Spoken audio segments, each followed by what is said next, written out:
Chapter 23-21. Jin Lai stood there in a daze for a long time. His mind was in a mess and his whole body was in a mess. Zhen Bao Pavilion took the initiative to give it to her? Didn't this mean that? He suddenly thought of something and sucked in a breath of cold air. A look of horror flashed across his eyes. First Oracle, only now did he realize what he had done wrong. Now he had no time to think about why Zhen Bao Pavilion did this. He only knew that this time, if he was not careful, he would lose himself. I'll go and take back the Shen formation diagrams that I gave to Mu Yafeng. The first oracle suddenly asked. You gave her the method to break all the Shen formations? Jin Lai swallowed his saliva with difficulty, but his throat was still tight. In the eyes of the first oracle, this reaction naturally meant that he admitted it. That's right. Since you've made up your mind to help, of course you have to help until the end. The first oracle's voice was emotionless. This made Jin Lai even more flustered. Just as well. Open your eyes wide and take a good look. See if Mu Yafeng can ascend to the heavens and become a god with your help. Jin Lai felt suffocated and uncomfortable. He wanted to defend himself, but he couldn't say a word. Knock knock. Suddenly there was a knock on the door. First oracle, are you there? This was Xu Jing's voice.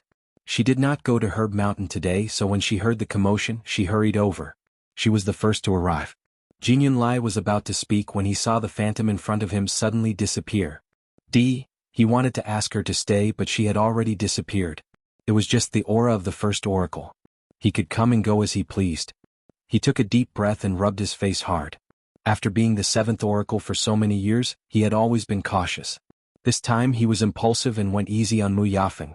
He did not expect that he would be caught red-handed by the first oracle. Although the first oracle did not give him any substantial punishment, this made him even more nervous. He really could not understand what that person was thinking. Was he planning to come out of seclusion? If that was the case, there was nothing wrong with it. But the crux of the matter was, with so many things happening in the illusory god palace recently, why did that person target him? Helping Mu Yafeng cheat was neither a big deal nor a small matter. No matter what, it couldn't be more important than the Lightning Pond and Fengming Mountain, right? First oracle?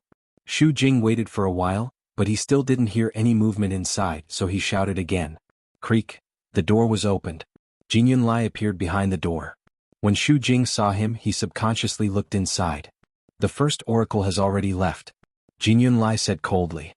That person really came? Xu Jing looked shocked. He's willing to come out of seclusion? That's not right. Why is he looking for you the moment he comes out? Jin Lai didn't want to talk too much with her, so she just said perfunctorily, the first divine emissary did not come personally. He only sent a wisp of his aura to ask me some questions. Xu Jing's expression softened a little, but he still felt quite surprised. What's the matter that actually alarmed the first oracle? Jin Lai glanced at her. You came here to ask about this? Then you can leave. After saying that, he closed the door again. Bang. Xu Jing didn't expect his actions to be so swift and straightforward. She was so shocked that she took half a step back. When she came back to her senses, she was immediately angry. Didn't she come to ask because she was too surprised that the first oracle had come out of seclusion? What kind of attitude was this? If it weren't for the fact that Jin Lai's status was slightly higher than hers, she would definitely not let it go so easily. Xu Jing tidied her clothes and turned to leave. After taking a few steps, she suddenly thought of something and turned back to look at the tightly shut door. Just now. Jin Lai's expression was particularly ugly. Did something happen between him and the first oracle? She thought for a moment and raised her voice. Seventh oracle, I heard that Mu Yafeng has already cracked 6 great Grandmaster Shen formations in a row. Aren't you going to take a look? Bang. Jin Lai suddenly smashed something. Xu Jing's heart skipped a beat. What was wrong with him? Wasn't Mu Yafeng someone he particularly valued? Now that she had an outstanding performance, why was he still so angry? Xu Jing had a bad feeling. She gritted her teeth and finally turned to leave. After that, a few more oracles came to find out what was going on, but they were all sent away by Jin Lai with a few words. When Chu Luiwei and Rong Xiu left the illusory god palace and crossed the blue and black sea, she deliberately slowed down. Unfortunately, nothing out of the ordinary happened. After that, the two quickly rushed to the god-slaying mound. Because it wasn't their first time there, and because their strength had improved greatly, it only took them a short time to get there. At noon the next day, the two successfully arrived again. After passing through the forest, they officially entered the god-slaying mound. Looking from afar, it was vast and barren, bleak and cold. It was no different from before. It was just that the inexplicable coldness and pressure seemed to be stronger than before. There was a faint smell of blood in the air. Chu Luiyue frowned slightly. It had been a long time since they had been here, and the god-slaying mound seemed to have some subtle changes. They should already be inside. Rong Xiu looked into the distance and narrowed his eyes. Chu Luiyue nodded. Then the two walked forward hand in hand. At this time, deep in the god-slaying mound, Qi Han was holding a long sword and staring at the two in front of him vigilantly. Behind him sat a young man covered in blood. It was Lu Feng. Jiulong laughed. You want to enter here with just the two of you? Chapter 23-22. In front of them was a large area of broken tombstones. A desolate and sorrowful aura slowly spread out. This was the tomb of the honored god. Qi Han and Lu Feng had been in the god-slaying mound for some time. They had spent a lot of time and effort to get here. They did not expect Jiulong and Shi Yan to arrive at this time. As soon as they arrived, they ordered everyone to leave without hesitation. Most of the cultivators in the god-slaying mound had been forced to leave. Of course, not everyone was willing to do so. However, these two were too powerful. Even honored gods could not last more than 3 moves against them. Everyone had no choice but to obey. Jiulong and Shi Yan had entered from the edge of the god-slaying mound, so they were the last to arrive here. They met Qi Han and Lu Feng, who were waiting outside the tomb. The aura of the tomb of the honored god had changed slightly with the passage of time. To ensure their safety, the two decided to wait here until the aura was at its weakest before going in. When Jiulong and Shi Yan arrived, Qi Han and Lu Feng had already waited here for 3 days. As expected, they were also chased away. But they did not agree. After a short stalemate, Jiulong and Lu Feng attacked. After a few rounds, Lu Feng was injured and defeated.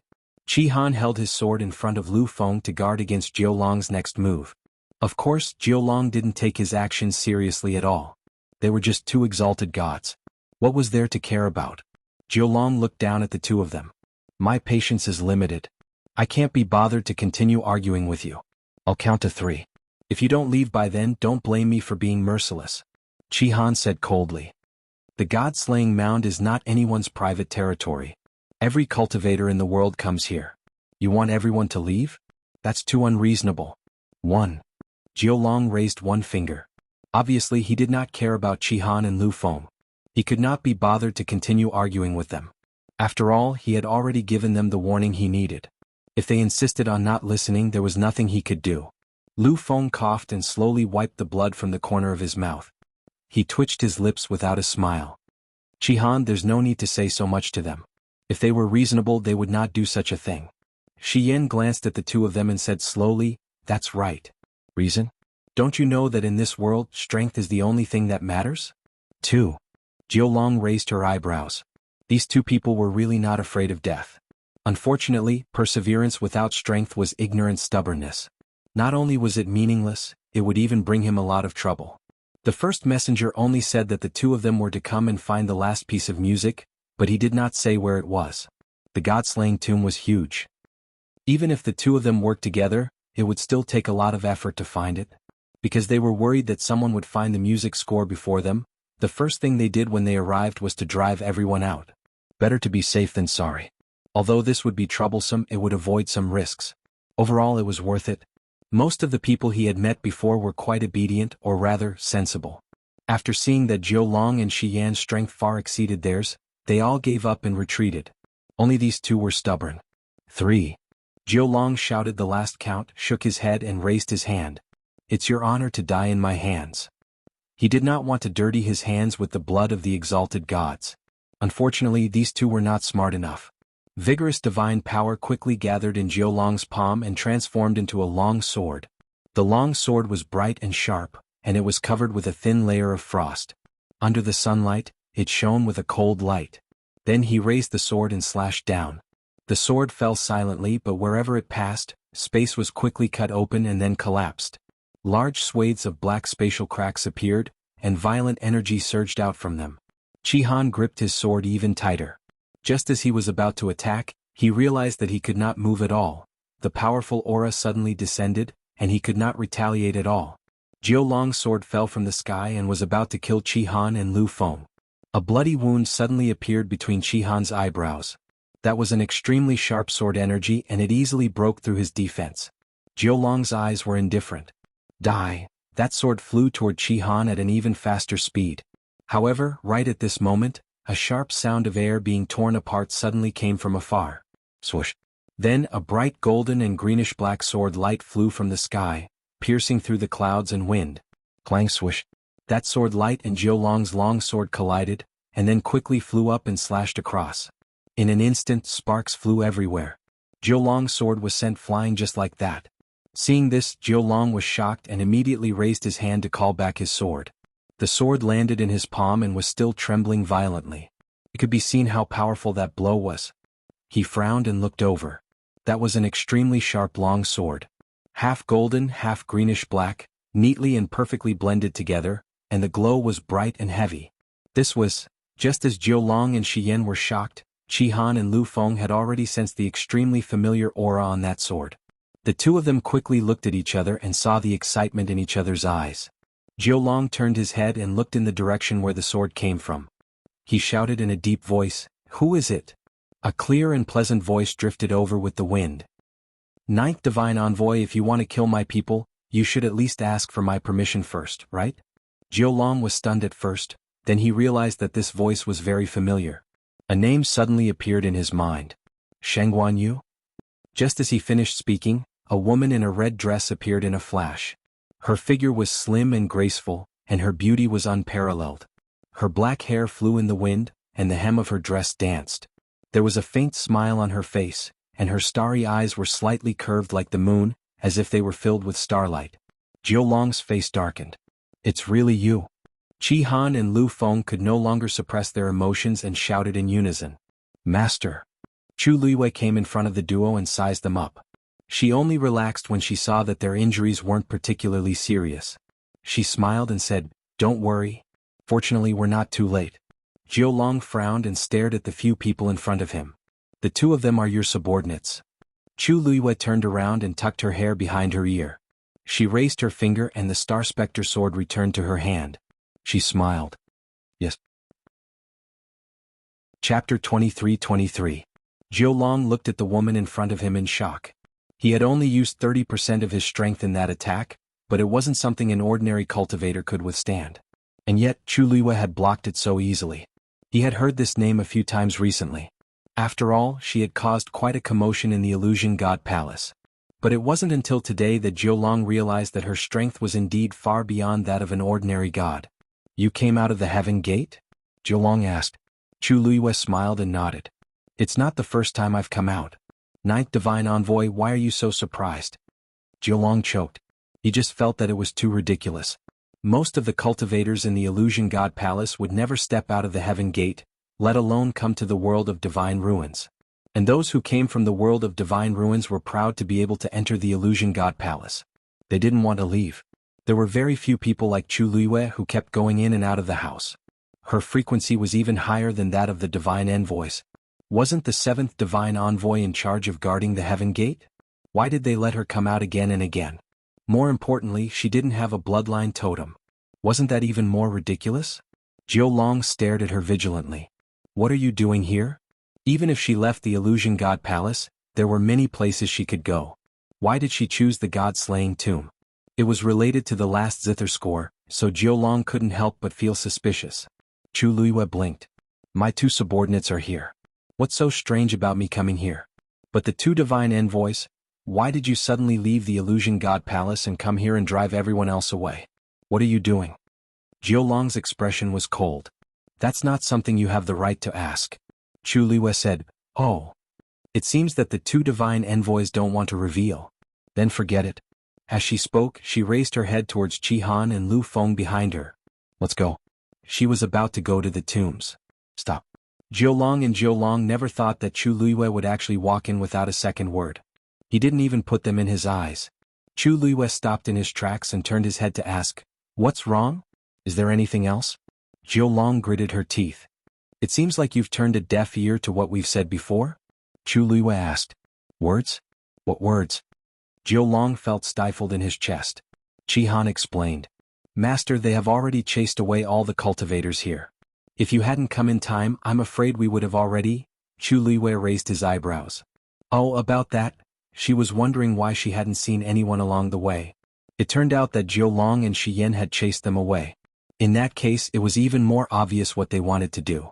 Chu Liwei tilted his head and looked at Jiu Long and Shi Yan. That's really unfortunate. I've come this time because I have something important to do, so I won't be able to leave for the time being. I hope the two divine envoys will forgive me. Although she said so, her expression and tone were extremely natural. There wasn't the slightest hint of apology in them. Clearly she wasn't asking for help. She was just informing them of her choice and decision.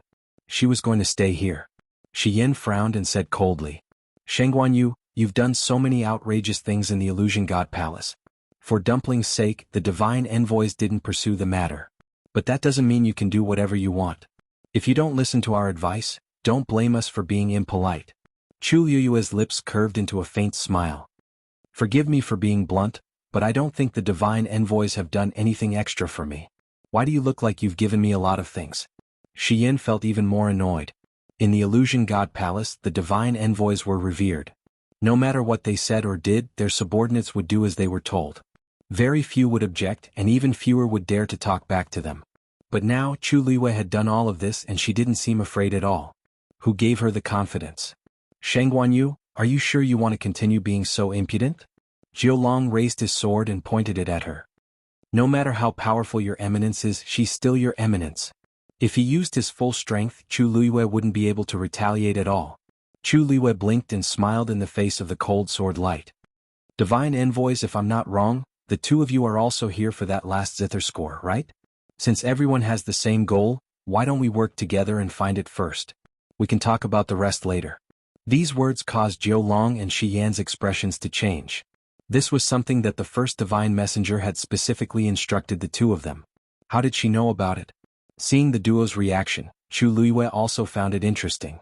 She glanced at the two of them, then slowly asked, You've come here to find the zither scores. The two of you have already come here to look for the zither score. Don't tell me that you still don't know. The two zither scores from before have already recognized me as their master? What did you say? Jiu Long and Shi Yan both exclaimed in shock. Chu Liwei shrugged. It seemed that they really didn't know. Since the first divine envoy gave you this task, why didn't he tell you about it? Not many people knew that she was the master of the zither scores, but Nan Jinshu was one of them. He had chosen to tell the first divine envoy the location of the last score, so there was no reason for him not to tell her. Besides, someone like the first divine envoy should know this like the back of his hand. Otherwise, how could he be qualified to be called the first divine envoy and be in charge of the entire Illusion God Palace? But the strange thing was, these two didn't know? Jiu Long was about to attack. Chu Liwei calmly raised her hand. Wait. Ninth divine envoy, I've already said that the two zither scores are with me, and they already belong to me. If you kill me now, you won't get a single one. Once she died, the two zither scores would be scattered and hidden away again, and they would never be found again. Unless there was something wrong with their heads, Jiu Long and Shi Yan would never touch her. This was also why Chu Liwei dared to be so frank. Since she couldn't hide it, she might as well be frank. You dare threaten us? Jiu Long gritted her teeth. Chu Liwei sighed helplessly. I've already made it so obvious, but you two only realized it now? She had always been a straightforward person. If she wanted to threaten someone, she would do it openly and openly. The first two zither scores were with her. If they had the ability, they would have to fight for it. She wasn't afraid of death, but she didn't know if the Illusion God Palace would be afraid of getting nothing in the end. Chapter 23-24. Jiu Long and Shi Yan never expected that Chu Liwei would do such a thing. She directly admitted that the two zither scores were with her and used them as leverage to threaten them so that they wouldn't dare to kill her. She was so direct that she didn't even give them any time to react. The most hateful thing was that after thinking about it carefully, they realized that Chu Liwei wasn't so arrogant for no reason. After knowing this, even though they hated her to the core, they didn't dare to do anything to her. Since you're looking for the zither scores and I'm also looking for one, isn't it just right for us to work together? Chu Liwei asked with a smile. Jiu Long was fuming with anger. What do you mean by just right? Sheng Guanyu, do you really think we're fools? The zither scores had already recognized her as the master, so even if they found the remaining one, it would most likely end up in her hands. In this aspect, she had an absolute natural advantage. Even if they worked together and found the zither scores, it would just be a wedding dress for her. Right now they couldn't wait to guard against her, so why would they work together with her? Chu Liyue looked regretful and spread her hands. It seems that the two of you aren't willing. Since that's the case then, let's mind our own business and rely on our own abilities. How about it? This zither score belongs to whoever finds it first. Jiu Long and Shi Yan looked at each other. Of course, they didn't want to agree to Chu Liyue's suggestion. She was the master of the zither scores, so she had an advantage over them. But if they didn't agree, looking at her posture, it seemed like she was going to continue to cause trouble. And they couldn't do anything to her. After a long while, Shi Yan gave Jiu Long a look, then looked at Chu Liyue. Since you insist, it's not that we can't agree, but we also have a condition. Divine Envoy, please speak. Whether or not we can find the zither scores will depend on our own abilities. However, the person who brings the zither scores back to the Illusion God Palace will be the real winner. At that time, no matter what the result is, the other side can't continue to fight for it. Chu Liyue's red lips curved slightly. I knew these two people wouldn't be easy to convince. So this was what they were planning. One had to know that there was a considerable distance between here and the Illusory God Palace. Who could predict what would happen in the middle? Even if she found it first, they could snatch it from her halfway and forcefully take it for themselves. In this way he would be able to achieve his goal. Chu Liyue was a god, while Qi Han and Lu Feng, who stood behind him, were both high gods. Jiu Long and Shi Yan, on the other hand, were both at a level higher than Her Eminence. Wasn't this clearly bullying? Once they made a move, Chu Liyue's side would not be able to compete with them even if they tried their best. This was clearly a robbery. However, after Chu Liyue thought about it seriously for a while, he nodded happily and agreed. Sure. Chu Liyue's reply was too sudden. Even Jiu Long and the other two were momentarily stunned. However, one thing needs to be clear. Does returning to the Illusory God Palace refer to passing through the gate of heaven or something else? If you insist that it only counts after entering the Illusory God Palace, then wouldn't I have lost from the start? Chu Liyue shrugged. Naturally, it counts after passing through the gate of heaven. Shi Yan added. Although he didn't know why Chu Liyue agreed, this condition was clearly beneficial to them. It would be a waste not to use it. It would be best if the two of them could directly find the last zither score. If Chu Liyue was one step ahead of them, they could just snatch it back. As long as they didn't harm her life, everything else was still under their control. Jiu Long's mood finally calmed down. Since we've discussed it then, rumble. A loud sound suddenly came from afar. Jiu Long and Shi Yan immediately turned to look. This sound came from the depths of the tomb. Someone had already entered. The two looked at each other. Jiu Long immediately realized something and looked at Chu Liyue angrily. You secretly brought someone here? Chu Liyue smiled and her eyes curved into crescents. I didn't say that I came here alone. Jiu Long was so angry that her teeth were itching. She had said so much just to stall for time. Shi Yan frowned. Forget it, now is not the time to argue with her. Let's go in and see what's going on. This commotion came so suddenly that it was definitely not something an ordinary cultivator could do.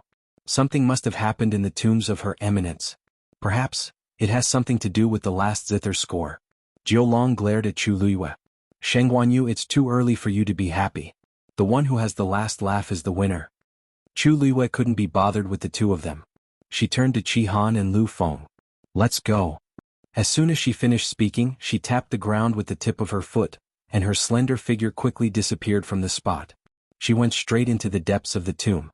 Qi Han and Lu Feng followed closely behind her. Fortunately, the two of them weren't seriously injured. Moreover, Chu Liyue and Jiu Long had been fighting for a while, so they had rested enough and quickly followed. Jiu Long cursed under her breath and followed Shi Yan. Jiu Long and Shi Yan's cultivation level was higher than Chu Liyue's after all. In just a few breaths' time they had overtaken them. The two of them didn't stop and went straight in the direction of the voice. After about 15 minutes they saw a figure in the distance. It was a young man. At this moment his back was facing them. His clothes were whiter than snow and he was tall and straight. He had one hand behind his back. The space in front of him was already beginning to distort and collapse, and it was constantly devouring the energy around him. Even though it was only a back view, that cold and noble aura was still not concealed in the slightest. Jiu Long frowned. Is this the person who came with Sheng Guanyu? Why does it look like something is wrong? He couldn't tell what was wrong, but there was an inexplicable sense of uneasiness in his heart. However, he quickly threw this feeling to the back of his mind. Who are you? How dare you team up with Sheng Guanyu and deceive the two of us? Jiu Long asked in a low voice. Hearing her voice, the man turned around. His handsome and devilish face seemed to be covered with a thin layer of frost. His phoenix eyes were deep and unparalleled. Jiulong Shiyan, you're getting bolder. Digression, I want to eat barbecue, I'm going to be a fan. 6:00 p.m. Chapter 23-25. This question instantly caused Jiulong and Shiyan to be shocked on the spot. Emperor? The two of them were shocked. Their previous arrogance immediately disappeared and was replaced by deep respect. Why are you here? Jiulong's face turned pale. What did he say to the emperor just now? No wonder he felt that something was wrong when he saw this figure. This figure, this aura. He actually didn't recognize it. Actually, Jiulong couldn't be blamed. After so many years, the number of times he had seen the emperor could be counted on one hand. On one hand, the emperor didn't show up most of the time. On the other hand, with his and Shiyan's seniority, they were usually quite far away from each other. They couldn't be said to be familiar with each other. Moreover, they didn't expect that the emperor would appear here. Rongxiu looked up slightly. Three figures could be vaguely seen from afar. They were Chu Luiyue and the other two. Their strength was not as strong as Jiulong and Shiyan. In addition, Qihan and Lu Feng were only in the high god realm and were injured, so their speed was even more limited. As a result, the distance between the two sides was so large in a short period of time. However, this made it convenient for Rongxiu. This short period of time was enough for him to solve the problem of the two. Thinking of this, Rongxiu retracted his gaze and looked at the two again. Feeling that indifferent and cold gaze on them, Jiulong and Shiyan felt a sense of pressure and their bodies tensed up. Didn't you already guess why I am here? He said indifferently. The two of them were stunned. After a while, they suddenly came to their senses and were shocked. Wait, what does the emperor mean? Did he really come with Chu Luiyue? But Chu Luiyue's background, when did he have contact with the emperor? Furthermore, it would appear that the relationship between them was not ordinary at all. Otherwise, Chu Luiyue wouldn't have used such a tone when he mentioned the emperor. Shiyan suddenly thought of something and gasped. Emperor, that Shangguan Yu, is one of your men? He was guessing that Chu Luiyue was Rongxiu's subordinate and nothing else. However, Rongxiu was too lazy to correct him. He only raised his eyebrows slightly. His people? There was nothing wrong with that. Ben was his. His reaction in the eyes of the other two was obviously a tacit agreement. For a moment, the two of them did not know how to react. Why didn't Chu Luiyue mention such an important matter before? If she had revealed even the slightest bit, she definitely wouldn't have received that kind of treatment in the illusory god palace. Jiulong and Shiyan couldn't figure it out. The only thing they were clear on was that they had offended Chu Luiyue earlier, and this undoubtedly meant that they had offended the Celestial Emperor as well. Celestial Emperor, we have eyes but failed to recognize Mount Tai, which is why we offended you. Please forgive us. Jiulong came back to his senses and quickly begged for mercy. Other than begging for mercy, he couldn't think of anything else he could do now. Previously, he had rushed over excitedly, intending to find the last zither score before Chu Luiyue. Even if he couldn't find it, it wasn't bad to get rid of the person who conspired with her first. Who knew that he would bump into this person? Wasn't this courting death? Shiyan saw the situation and immediately followed suit, his heart filled with uneasiness. Although they had only seen the Celestial Emperor a few times, they were very clear about the Celestial Emperor's temperament. It was definitely not to be provoked. The mistake that they had made today was enough for them to suffer a lot. Rongxiu didn't say anything. The surroundings fell into a dead silence, as if even the air had frozen at this moment. The two of them held their breaths as if their hearts were about to jump out of their throats. Finally, Rongxiu spoke. Go to the illusory god sea and receive your punishment. Without Ai's permission, you are not allowed to leave. Hearing this, Jiulong and Shiyan were stunned. Celestial Emperor means, now? Rongxiu's eyes moved slightly, and his thin scarlet lips raised into an extremely cold arc. If you can continue to stay here, it will be considered as your ability. The two of them trembled at the same time. This meant that if they didn't leave immediately, the Celestial Emperor would personally take action. Even if the two of them had the guts, they wouldn't dare to take such a risk. Wasn't this taking the initiative to throw themselves into a knife's mouth? But, Celestial Emperor, it's not that the two of us deliberately disobeyed your orders, but this time, we are here on the orders of the first Divine Envoy to find the last zither score. If we can't complete the mission, I'm afraid that when we return, we won't be able to explain it to the first Divine Envoy. Jiulong braced himself and spoke with difficulty. If they had any other choice, they wouldn't choose to go against the Celestial Emperor. But in this situation they really had no choice. After all, the divine envoys were from the illusory god palace. Since the first divine envoy had ordered them, they didn't dare to disobey. Although the celestial emperor had a noble status, under most circumstances, he wouldn't interfere in the matters of the illusory god palace. And the zither score was also an item of the illusory god palace. Logically speaking, this matter shouldn't have much to do with the celestial emperor. Why would he come here personally? Rong Xiu raised his eyebrows slightly. What I's orders can't even compare to the words of the first divine envoy. We don't dare. Jiu Long and Shi Yan's souls almost flew out of their bodies as they hurriedly denied. Not to mention them, even the master of the illusory god palace had to respectfully greet the celestial emperor when he saw him. How could they dare to say that? After weighing the pros and cons, the two of them struggled for a while before finally nodding with difficulty. We obey the celestial emperor's orders. But the last zither score, Rong Xiu narrowed his eyes. The zither score came from the illusory god palace, so it should return in the end. Hearing this, Jiu Long and Shi Yan only thought that he agreed to return the last zither score to the illusory god palace after finding it. No matter what, they would be able to answer to the first divine envoy when they returned. Then, the two of us will take our leave. After saying that, seeing that Rong Xiu's expression was normal, the two of them bowed respectfully and then hurriedly turned and left. Their speed was even faster than when they came. They were afraid that if they were a step late, they would lose their lives here. After a while, the two figures quickly disappeared into the distance. At this moment, Chu Luiyue and the other two finally arrived. Seeing that only Rong Xiu was here, Chu Luiyue was stunned. Where are the two divine envoys? Chapter 23-26. Rong Xiu turned around. Who? Chu Luiyue said, the 9th and 10th divine messengers. The two of them just came here. Didn't you see them? Rong Xiu shook his head. I've been here the whole time. I didn't see anyone coming. Chu Luiyue frowned. How could she not see them? Although the two divine messengers had put some distance between her and Seven Childu Wind, she was sure that they were coming this way. She looked left and right. The surroundings were barren and desolate. There were no signs of anyone coming here. Suddenly, she focused her gaze and looked at the collapsing void not far behind Rong Xiu. This is... Rong Xiu followed her gaze and explained. The loud noise just now came from here. The last time we came here, something similar happened, but it was different. Chu Luiyue nodded slightly. She had noticed this as well. The last time, she and Rong Xiu fell into a space that suddenly collapsed, and they brought the rocks back. This time, the energy and pressure here were much stronger than in the tombs of the high gods. Although the void was constantly swallowing energy, twisting and collapsing, it was not completely overturned yet. From this, one could see how powerful the power of space here was. At a glance, a transparent vortex had formed in the void. It kept spinning and expanding. The surrounding energy of heaven and earth kept surging into it, gradually turning it into a black hole. It could not be seen or touched. Only the vast pressure was getting heavier and heavier, indicating the danger within. It was still rising. A faintly discernible summoning force came from the vortex. Chu Luiyue frowned slightly and walked forward. Master. Qi Han and Lu Feng called out worriedly.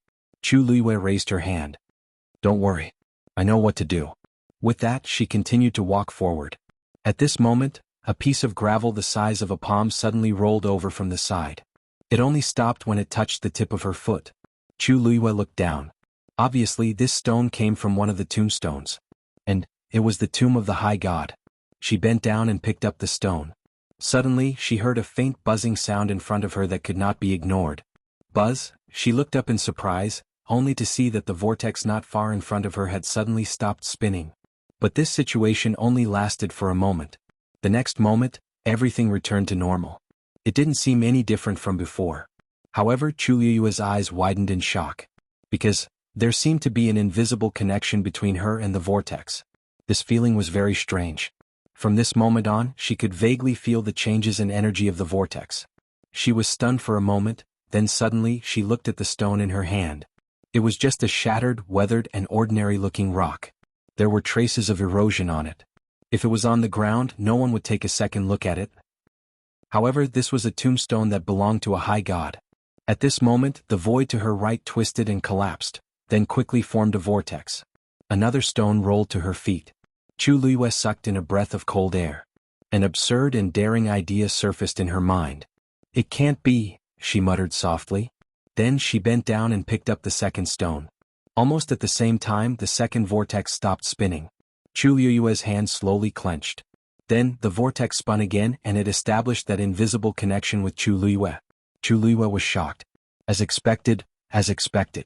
The stones here were similar to the ones she had obtained in the High God's tombstones, but in fact, they were very different. Each of them actually controlled a space. It might be an exaggeration to say that they controlled it, but it was basically the same. The surrounding energy was constantly surging toward the two vortexes, and the two stones in Chu Liyue's hands seemed to be faintly strengthening. Although it was subtle, it could not be mistaken. Clang. Suddenly, the sound of a zither came from Chu Liyue's dantian. The sound of the zither was bleak and cold, and it spread far and wide in this vast wilderness.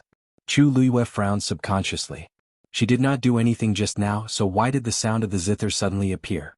Suddenly, a cry of surprise came from the wind. The void over there is also starting to collapse. And there. Chu Liyue followed his gaze. Not far behind them, 3 more vortexes quickly appeared. The vast space seemed to be divided into countless small areas, and they all started to collapse. In just a few minutes, Chu Liyue and the others were already surrounded by several void vortexes. A few stones rolled over and stopped at Chu Liyue's feet.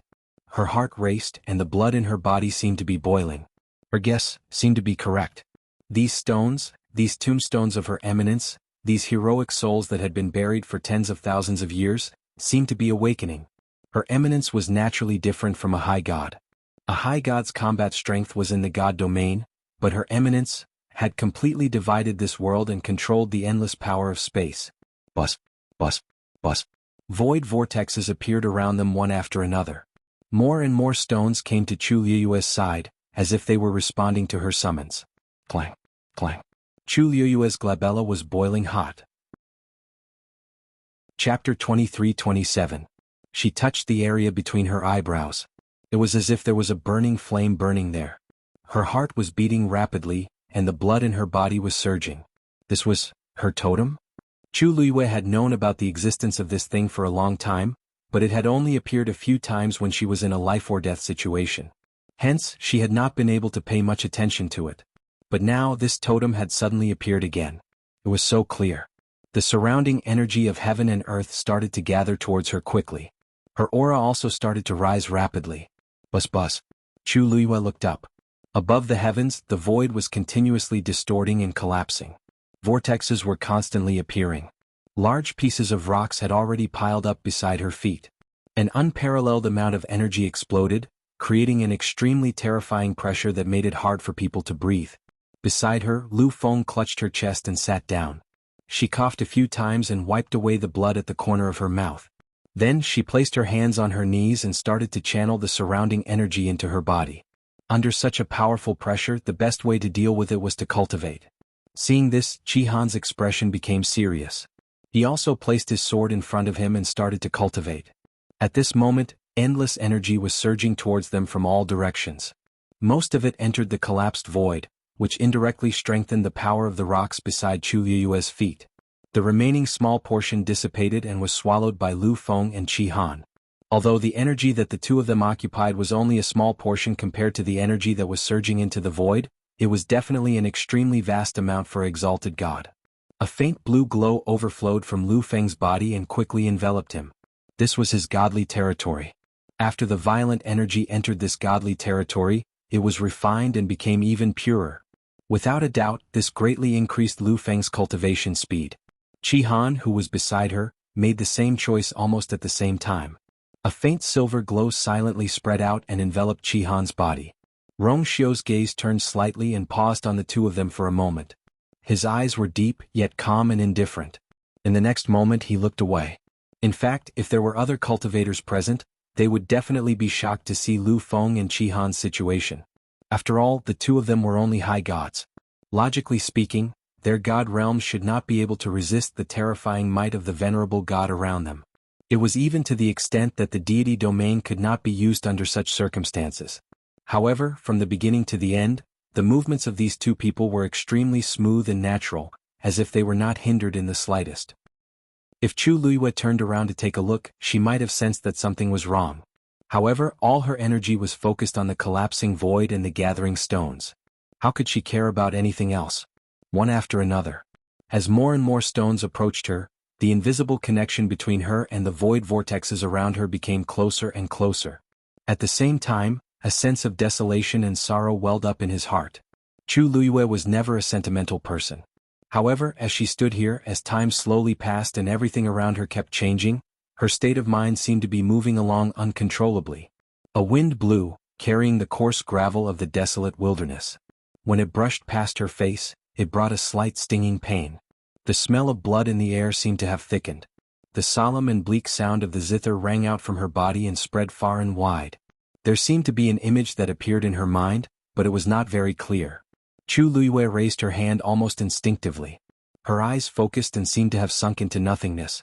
At this moment, there seemed to be countless stars in the depths of her obsidian-like eyes.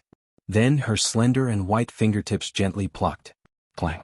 There were no strings under her hands, so she used the countless intersecting spaces as support to play the zither. Clang clang. Shattered tombstones stood in great numbers on the wilderness. There seemed to be a zither sound in the depths that resonated with her from afar.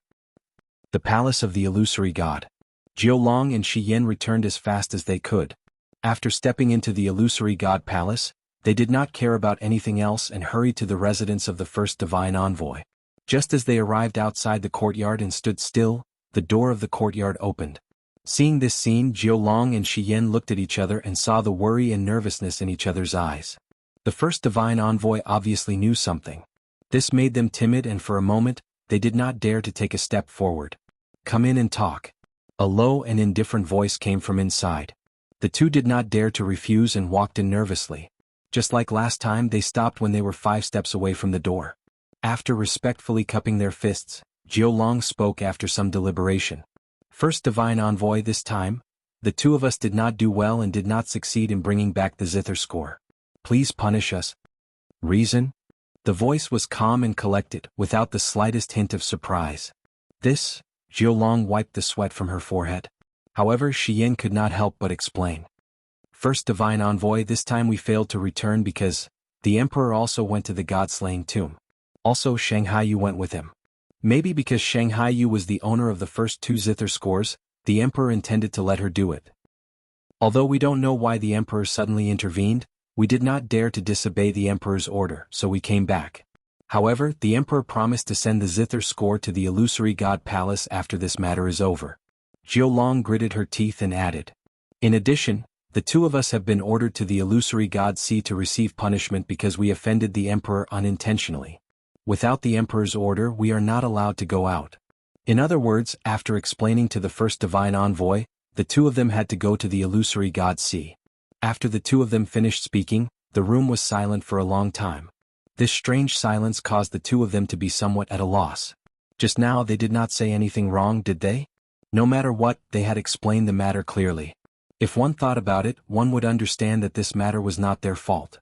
Not to mention them, even the first divine envoy did not dare to disobey the emperor's order. Moreover, the emperor had already punished them. What else could be considered enough? Jiulong and Shi Yan waited for a long time. First divine envoy? Finally, they got a response. "I already know about this matter. You can leave now. You should receive your punishment, but this matter cannot be spread." The 2 of them were stunned. "You mean, the emperor went to the god-slaying tomb?" The voice paused. "Everything and everyone related to the zither score must be kept secret." Chapter 23-28. This was the highest secret of the illusion god palace, so it was normal for the first divine envoy to ask them to keep it a secret. Without any hesitation, the 2 of them immediately agreed. "Yes." If the other divine envoys ask, just say that you didn't manage to find the score and offended the emperor, so you were sent to the illusion god ocean.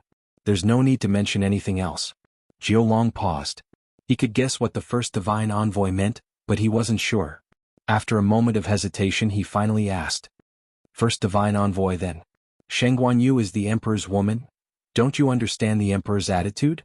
The first divine envoy interrupted him with a cold and indifferent voice. Jiulong was shocked and hurriedly said, "Yes, Jiulong understands. Shi Yan understands." That woman had been in the illusion god palace for so long, but she hadn't revealed anything. The emperor's intentions were clear. The only thing that wasn't right was probably the extra attention and care that Zhenbao Pavilion had given her. But that matter didn't arouse too many people's suspicions. After all, Chu Luiyue was a mystic master and had great talent and strength. Even if she didn't have any background, it was normal for Precious Treasure Pavilion to be willing to support her. Jiolong and Shi Yan had heard about this before, but they didn't take it to heart. But now that they thought about it, they realized that there was a reason for everything. It was just that if this reason were to be revealed, who knew how many jaws would drop from shock. The two even secretly rejoiced that they hadn't interacted much with Chu Luiyue. Other than the dispute over the score in the god-slaying tomb, they hadn't offended her much. Judging from the emperor's attitude, it was clear that he valued her greatly. It wouldn't be good to provoke her. You may leave. Hearing this, the two heaved a sigh of relief and hurriedly left. After they left, the gate of the courtyard was tightly shut. In the courtyard, little Hachi was lazily resting on a chair, holding a scarlet pill in her hand. She narrowed her eyes and looked at it through the light. Jian Fengqi sat next to her with his hands on his knees. A rare hint of nervousness appeared in his charming peach blossom eyes. Did you refine this yesterday? Little Hachi asked. Jian Fengqi nodded. A total of 6 pills. They're all here. There was a jade bottle beside little Hachi. The one in her hand was the first one she had poured out. The veins on it were clear and the medicinal fragrance was rich. This was a top-notch Grand Physician level pill. Then, with a light pinch of her fingernails, the pill instantly turned into ashes. Little Hachi. Jian Fengqi's eyes widened instantly. Why did you destroy my pill? Little Hachi blinked. Didn't you ask me to help you refine the pills? This is my answer, there is no need to keep this pill. Go back and continue to work hard. Jian Fengqi's eyes twitched. It took an entire day. You managed to refine a pill of this standard in just one day? As a Grand Physician, aren't you a little too weak? Little Hachi's words successfully blocked Jian Fengqi's remaining words. Then little Hachi picked up the jade bottle beside her. With a squeeze of her palm, the jade bottle, along with the pills inside, was instantly turned into ashes. Jian Fengqi suddenly stood up, his handsome features distorted for a moment. With just these you'll never be able to break through to Grand Physician level in this lifetime. Little Hachi clapped her hands, took out a snow-white handkerchief, and carefully wiped her hands clean. Jian Fengqi clutched his chest and took a step back. He pointed a trembling finger at little Hachi, but he couldn't say anything. He was angry. He thought that he had suffered enough during this period of time, but he underestimated little Hachi's fighting ability. Last time he stole a medical book from little Hachi. Although he didn't say it out loud, he was still very grateful to little Hachi. So after he finished refining this time, he specially came to ask little Hachi for help. But what awaited him was an absolutely merciless attack from all sides. Jian Fengqi regretted it for a moment. When he first got the medical book, why did he think that little Hachi was a good person? He was really blind, really blind. Little 8 was finally satisfied when he saw him being angered to this extent. Actually, she wasn't so sharp-tongued in the first place and she wasn't deliberately targeting Jian Fengqi. It was just that she had suffered too much from Big Brother recently, and needed to find someone to calm down. Seeing Jian Fengqi suffer, little Hachi immediately felt much better. That's right. She was still very outstanding. In fact, Big Brother was still the pervert. Yes, that was it. Thinking of this, little Hachi narrowed her beautiful eyes and said with a smile, Seeing that you've worked hard to refine these pills, I'll say one more thing. There are 2 medicinal herbs in here, you've used the wrong ones.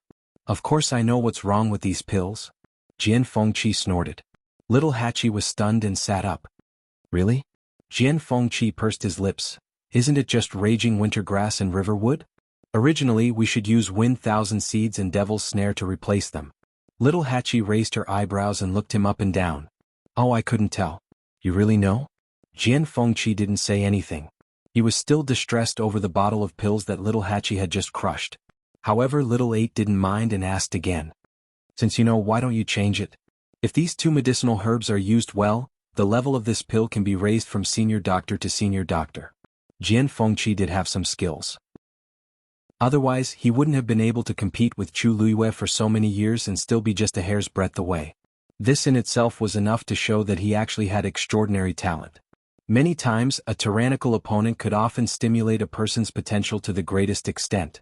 Jian Fengqi was like this. Although he had been defeated repeatedly over the years, he had unknowingly left countless people far behind. Hearing little Hachi's question, Jian Fengqi sighed. You think I don't want to do this? But Herb Mountain doesn't have those 2 medicinal herbs. How is that possible? Little Hachi's face was full of astonishment. Although these two medicinal herbs were precious, they couldn't be considered top-grade rare items. Moreover, what didn't Herb Mountain have? I've asked. They did have them before, but the last batch was harvested decades ago. Although there are new ones, they're not old enough. These two medicinal herbs required at least 100 years of age. He had no choice but to give up. Little Hachi blinked and then stood up. Impossible. Herb Mountain has always been guarded by the 8th Oracle. How could she make such a low-level mistake? No matter what kind of heavenly treasure, when harvesting it, must not be completely seized. Instead, the foundation must be left behind. Little Hachi's heart suddenly burned with a ball of fire. Is she crazy? Chapter 23-29. The corner of Jian Fengqi's eyes twitched as he held his forehead helplessly. This person's temper was still as bad as before. In the entire illusory god palace, there were probably only a few people who dared to scold a divine envoy like this. He waved his hand and motioned for Little Hachi to sit down and restrain herself. Little Hachi, lower your voice. Are you afraid that others can't hear you? Although this was their own courtyard, it couldn't stop the walls from having ears. If someone heard it and reported it to the 8th divine envoy, then, Little Hachi's brows furrowed. Did I say something wrong? Herb Mountain is such a large territory and there are many kinds of herbs. How could someone have picked them all? And more than one kind. She's a divine envoy, isn't she too ridiculous? Xu Jing had always considered himself as the manager of Herb Mountain, and now it turned out like this? Seeing her huge reaction, Jian Fengqi's heart instantly felt touched. Little Hachi, I didn't expect you to be so concerned about my alchemy. Little Hachi glanced at him. Brother, don't misunderstand. I'm just worried about those herbs. Jian Fengqi. Pretend I didn't say anything. Little Hachi crossed her arms and paced back and forth in the courtyard in annoyance. She really couldn't figure out what Xu Jing was doing. The key was that in the past few years she had imposed various restrictions on entering and leaving Herb Mountain. With just this, how could things turn out like this? Little Hachi struggled for a while and finally couldn't help but walk out. Jian Fengqi hurriedly asked, Hey, where are you going? Little Hachi was angry. To Herb Mountain. I want to see if she deliberately hid the herbs or if she really let someone use them all. Jian Fengqi was stunned. Strange, when did Little Hachi become so angry? He wasn't angry himself, so why was she so angry? Seeing that Little Hachi was really going out, he hurriedly stood up to stop her. Little Hachi, I think we should just forget about it. Is she the 8th Oracle? If he really let her go there so excitedly, she would definitely cause trouble. Little Hachi raised her eyebrows. What? You don't dare to go? Jian Fengqi was speechless. Was this a question of whether he dared or not? At this moment, Xi Jing also walked out of the house and headed outside. Seeing the two of them standing at the door, he greeted them. Yo, Little Hachi, are you going to Herb Mountain again? Little Hachi nodded. That's right. How did 4th brother know? Yoshii suddenly paused and staggered. He quickly supported himself on the door and coughed. Ahem, I heard you guys talking about this just now. Does 4th brother also support me going? Little Hachi pouted and asked pitifully, 4th brother, you have no idea what Xu Jing has done to Herb Mountain. Shijingo glared at him and immediately patted his chest. Go. In this illusion god palace, where can't Little Hachi go? Don't worry, with 4th brother here, no one will bully you. When 4th brother is done, I'll go find you. 4th brother is still going to the lightning pool? That's right. Xi Jing nodded. I think they don't plan on unsealing it yet. I really don't know how long they'll drag it out. His tone was filled with dissatisfaction. He had been going there almost every day recently and Little Hachi was already used to it. She nodded in agreement. It's a bit too much. 4th brother, you go first. I can handle my own matters. Don't worry. Jian Fengqi, who was standing at the side, was confused. Used to. What were they talking about? Why did it sound like those oracles really couldn't do a good job and they were very dissatisfied with it? Chu Liwei was used to being arrogant. Why were the 13 guards learning from him? They didn't even have a bloodline totem, but each of them was more arrogant than the other? Lightning Pool, Herb Mountain. Why did it sound like it was her territory? Mitsui responded and gave her a thumbs up, praising her. Thank you for your help. Little Hachi, you're so beautiful today. 81st smiled, then asked, What's the matter? You weren't beautiful yesterday? Mitsui immediately said with great sincerity, Little Hachi is beautiful every day. The second most beautiful woman in the world. The number one beauty was their master. This was the tacit agreement of the 13 guards. Hearing this, little 8 was indeed satisfied, and only then did he wave his little hand. Then fourth brother, goodbye. Only then did Shijing leave. After taking a few steps, Shijing lightly slapped his own mouth. Who told you to be so talkative? Who told you to be so talkative? Actually, when he was in the room, he had been thinking about the lightning pool. He didn't hear a single word of what little Hachi and Jian Fengqi said outside. When he was about to leave, he coincidentally bumped into them and a sentence came out just like that. Luckily, he managed to cover it up. Shijing took a deep breath, then quickened his pace and walked forward. With Shijing's support, little Hachi immediately became more confident and went straight to Herb Mountain. Jian Fengqi saw that he couldn't persuade her, so he could only follow her. Little Hachi looked back at him and teased. Why, aren't you worried that you'll cause a lot of trouble if you go with me? Jian Fengqi said seriously. No matter what, this matter started because of me. I can't just sit back and do nothing. Little Hachi was interested and asked. Then if I fight with Xu Jing? Jian Fengqi said without hesitation. I'll cheer for you. Little Hachi, she knew that she couldn't rely on this brother of hers. The two of them were very fast. Herb Mountain was the same as usual. People came and went and it was very lively. When they saw little Hachi coming over, many burning gazes fell on her. At the same time, some of them glanced at Jian Fengqi with hostility. Jian Fengqi was silent for a moment. Little Hachi, I'm a little regretful. Can I go back now? Little Hachi walked forward without looking back. What are you afraid of? Let them look. It's not like you'll lose a piece of meat. Jian Fengqi. You won't, but I might. It wasn't that he hadn't been looked at by so many people at the same time, but they were usually women. It was the first time that so many men were staring at him at the same time. Young Master Jian was really panicking. Little Hachi laughed. I see that many girls are looking at you too. Jian Fengqi's looks were top-notch and he was suave and elegant. It was normal for girls to like him. Swish. Jian Fengqi pushed open his fan and covered half of his face as he softly said, I'm sorry. Don't talk nonsense. It's not good if others hear you. Little Hachi understood. I'm afraid that little Hongyu will hear me. But she's been cultivating in seclusion in her room recently. Jian Fengqi's eyebrows twitched. How do you know that she won't suddenly appear here? This was what she was best at, all right? He was busy defending himself and didn't deny the first half of the sentence. Little Hachi pursed her lips and smiled meaningfully. Forget it. Let's go see if there are any more of those two herbs. After saying that, she ran in a certain direction. Jian Fengqi said, Wait, it's not there. He had been here before and was clearly in the opposite direction. Little Hachi blinked. It's here. Digression, 13 Ugarts, gradually recovering lost territory 6:00 p.m. Chapter 23:30. Jian Fengqi pointed in another direction. Wind Thousand Seeds and Devil's Snare are usually associated with each other. They grow in damp and cold places. I've been to this herb mountain a few times. I'm sure I'm not mistaken. Little Hachi said, I didn't say you were mistaken. But didn't you say that there's none over there? Let's go somewhere else. Who knows? Jian Fengqi said helplessly, I've already asked around the entire herb mountain. There's only one place that has it. It's over there. It's not found anywhere else. Little Hachi suddenly became stubborn.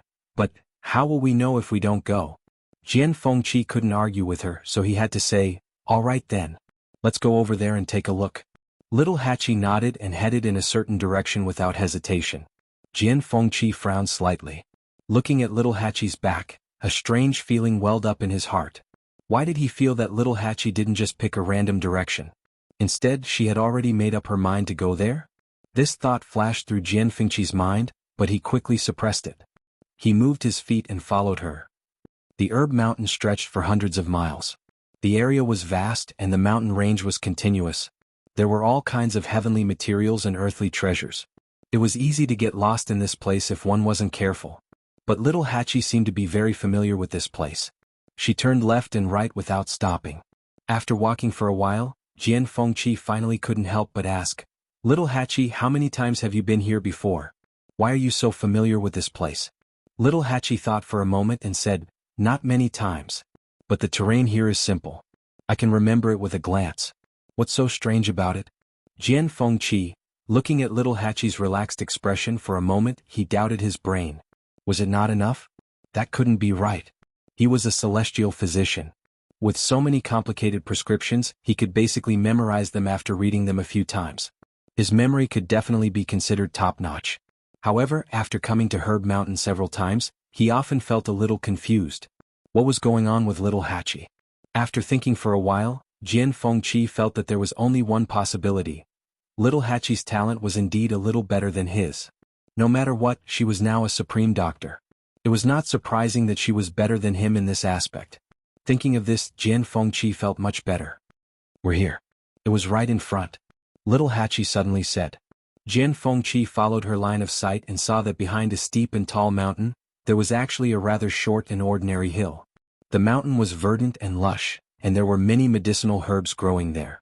However, when Jian Fengqi took a closer look, he did not see Feng Qianzi and mandala. "This place doesn't have it, right?" he said with some uncertainty. Little Hachi did not say anything. In a flash, she arrived at the foot of the hill. A small stream flowed by. The water was so clear that the bottom could be seen. On both sides of the stream, there were clusters of lush green bellflowers that were half the height of a person. Little Hachi's body was light as she jumped over a few stones in the stream. After arriving at the other side, she stretched out her hand and brushed aside a cluster of bellflowers. "Look, isn't this it?" Hearing this, Jian Fengqi was stunned and hurried over. He went over to take a look. Indeed, there were clusters of Feng Qianzi growing under the bellflowers. These Feng Qianzi had no leaves. On the rhizome, there were round and round seeds in a picturesque disorder. When the wind blew, this heavy cluster of seeds swayed with the wind. A few of the seeds were blown off and scattered in the stream flowing downstream. Because these Feng Qianzi were a light green, they were hidden very well among the bellflowers. Therefore Jian Fengqi did not see them at first. At the rhizome of the Feng Qianzi, there were thin purple vines wrapped around it. It was mandala. They really do have them? Jian Fengqi was really shocked. More importantly, these Feng Qianzi and mandala seemed to be at least 500 years old.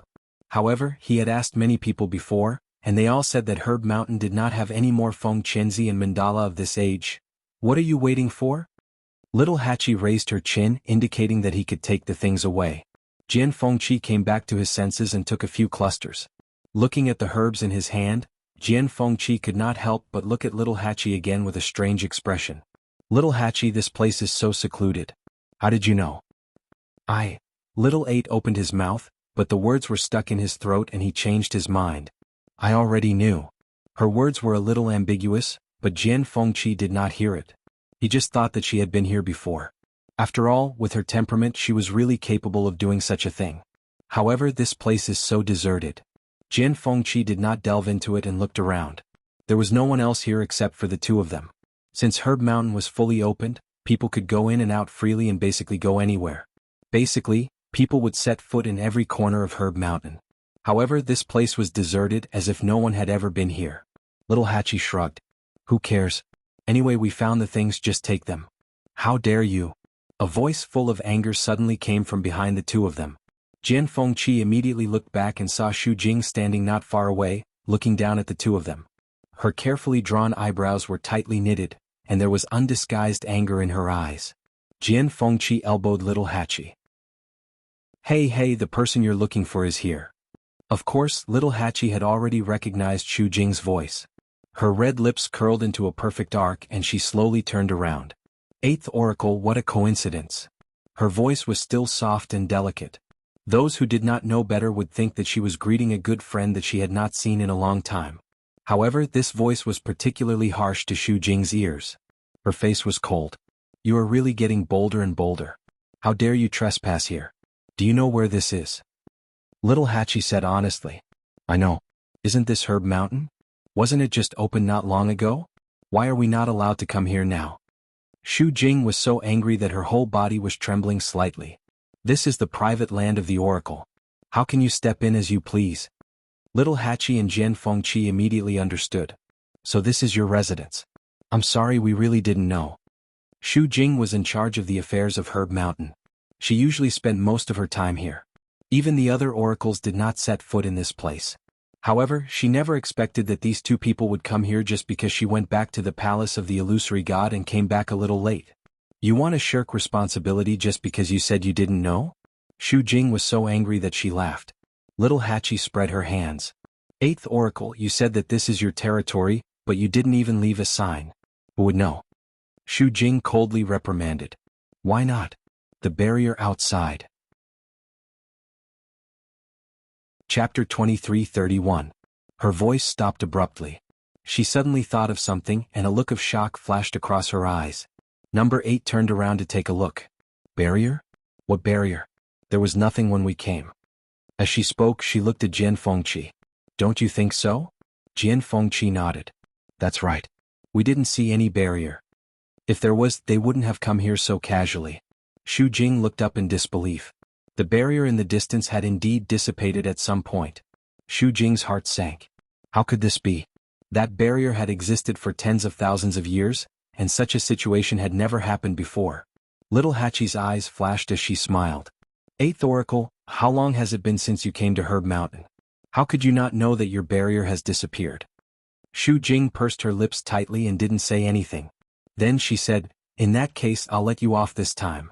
There won't be a next time. After saying that, she turned around and was about to leave. She seemed to be in a hurry, as if she was in a hurry to do something. Little Hachi suddenly stepped forward and chuckled. 8th Oracle, wait. Xu Jing turned around impatiently. What else do you have to say? If she wasn't in a hurry to confirm something, she wouldn't have let these two off so easily. Little Hachi said, it's not a big deal. Actually, it's not a big deal. I just have a few words that I want to talk to you about. Xu Jing frowned. What kind of medicine was this little 8 selling in his gourd? I don't have time to listen to your useless words. Xu Jing retracted her gaze and was about to leave. However, Little Hachi's words made her stop in her tracks.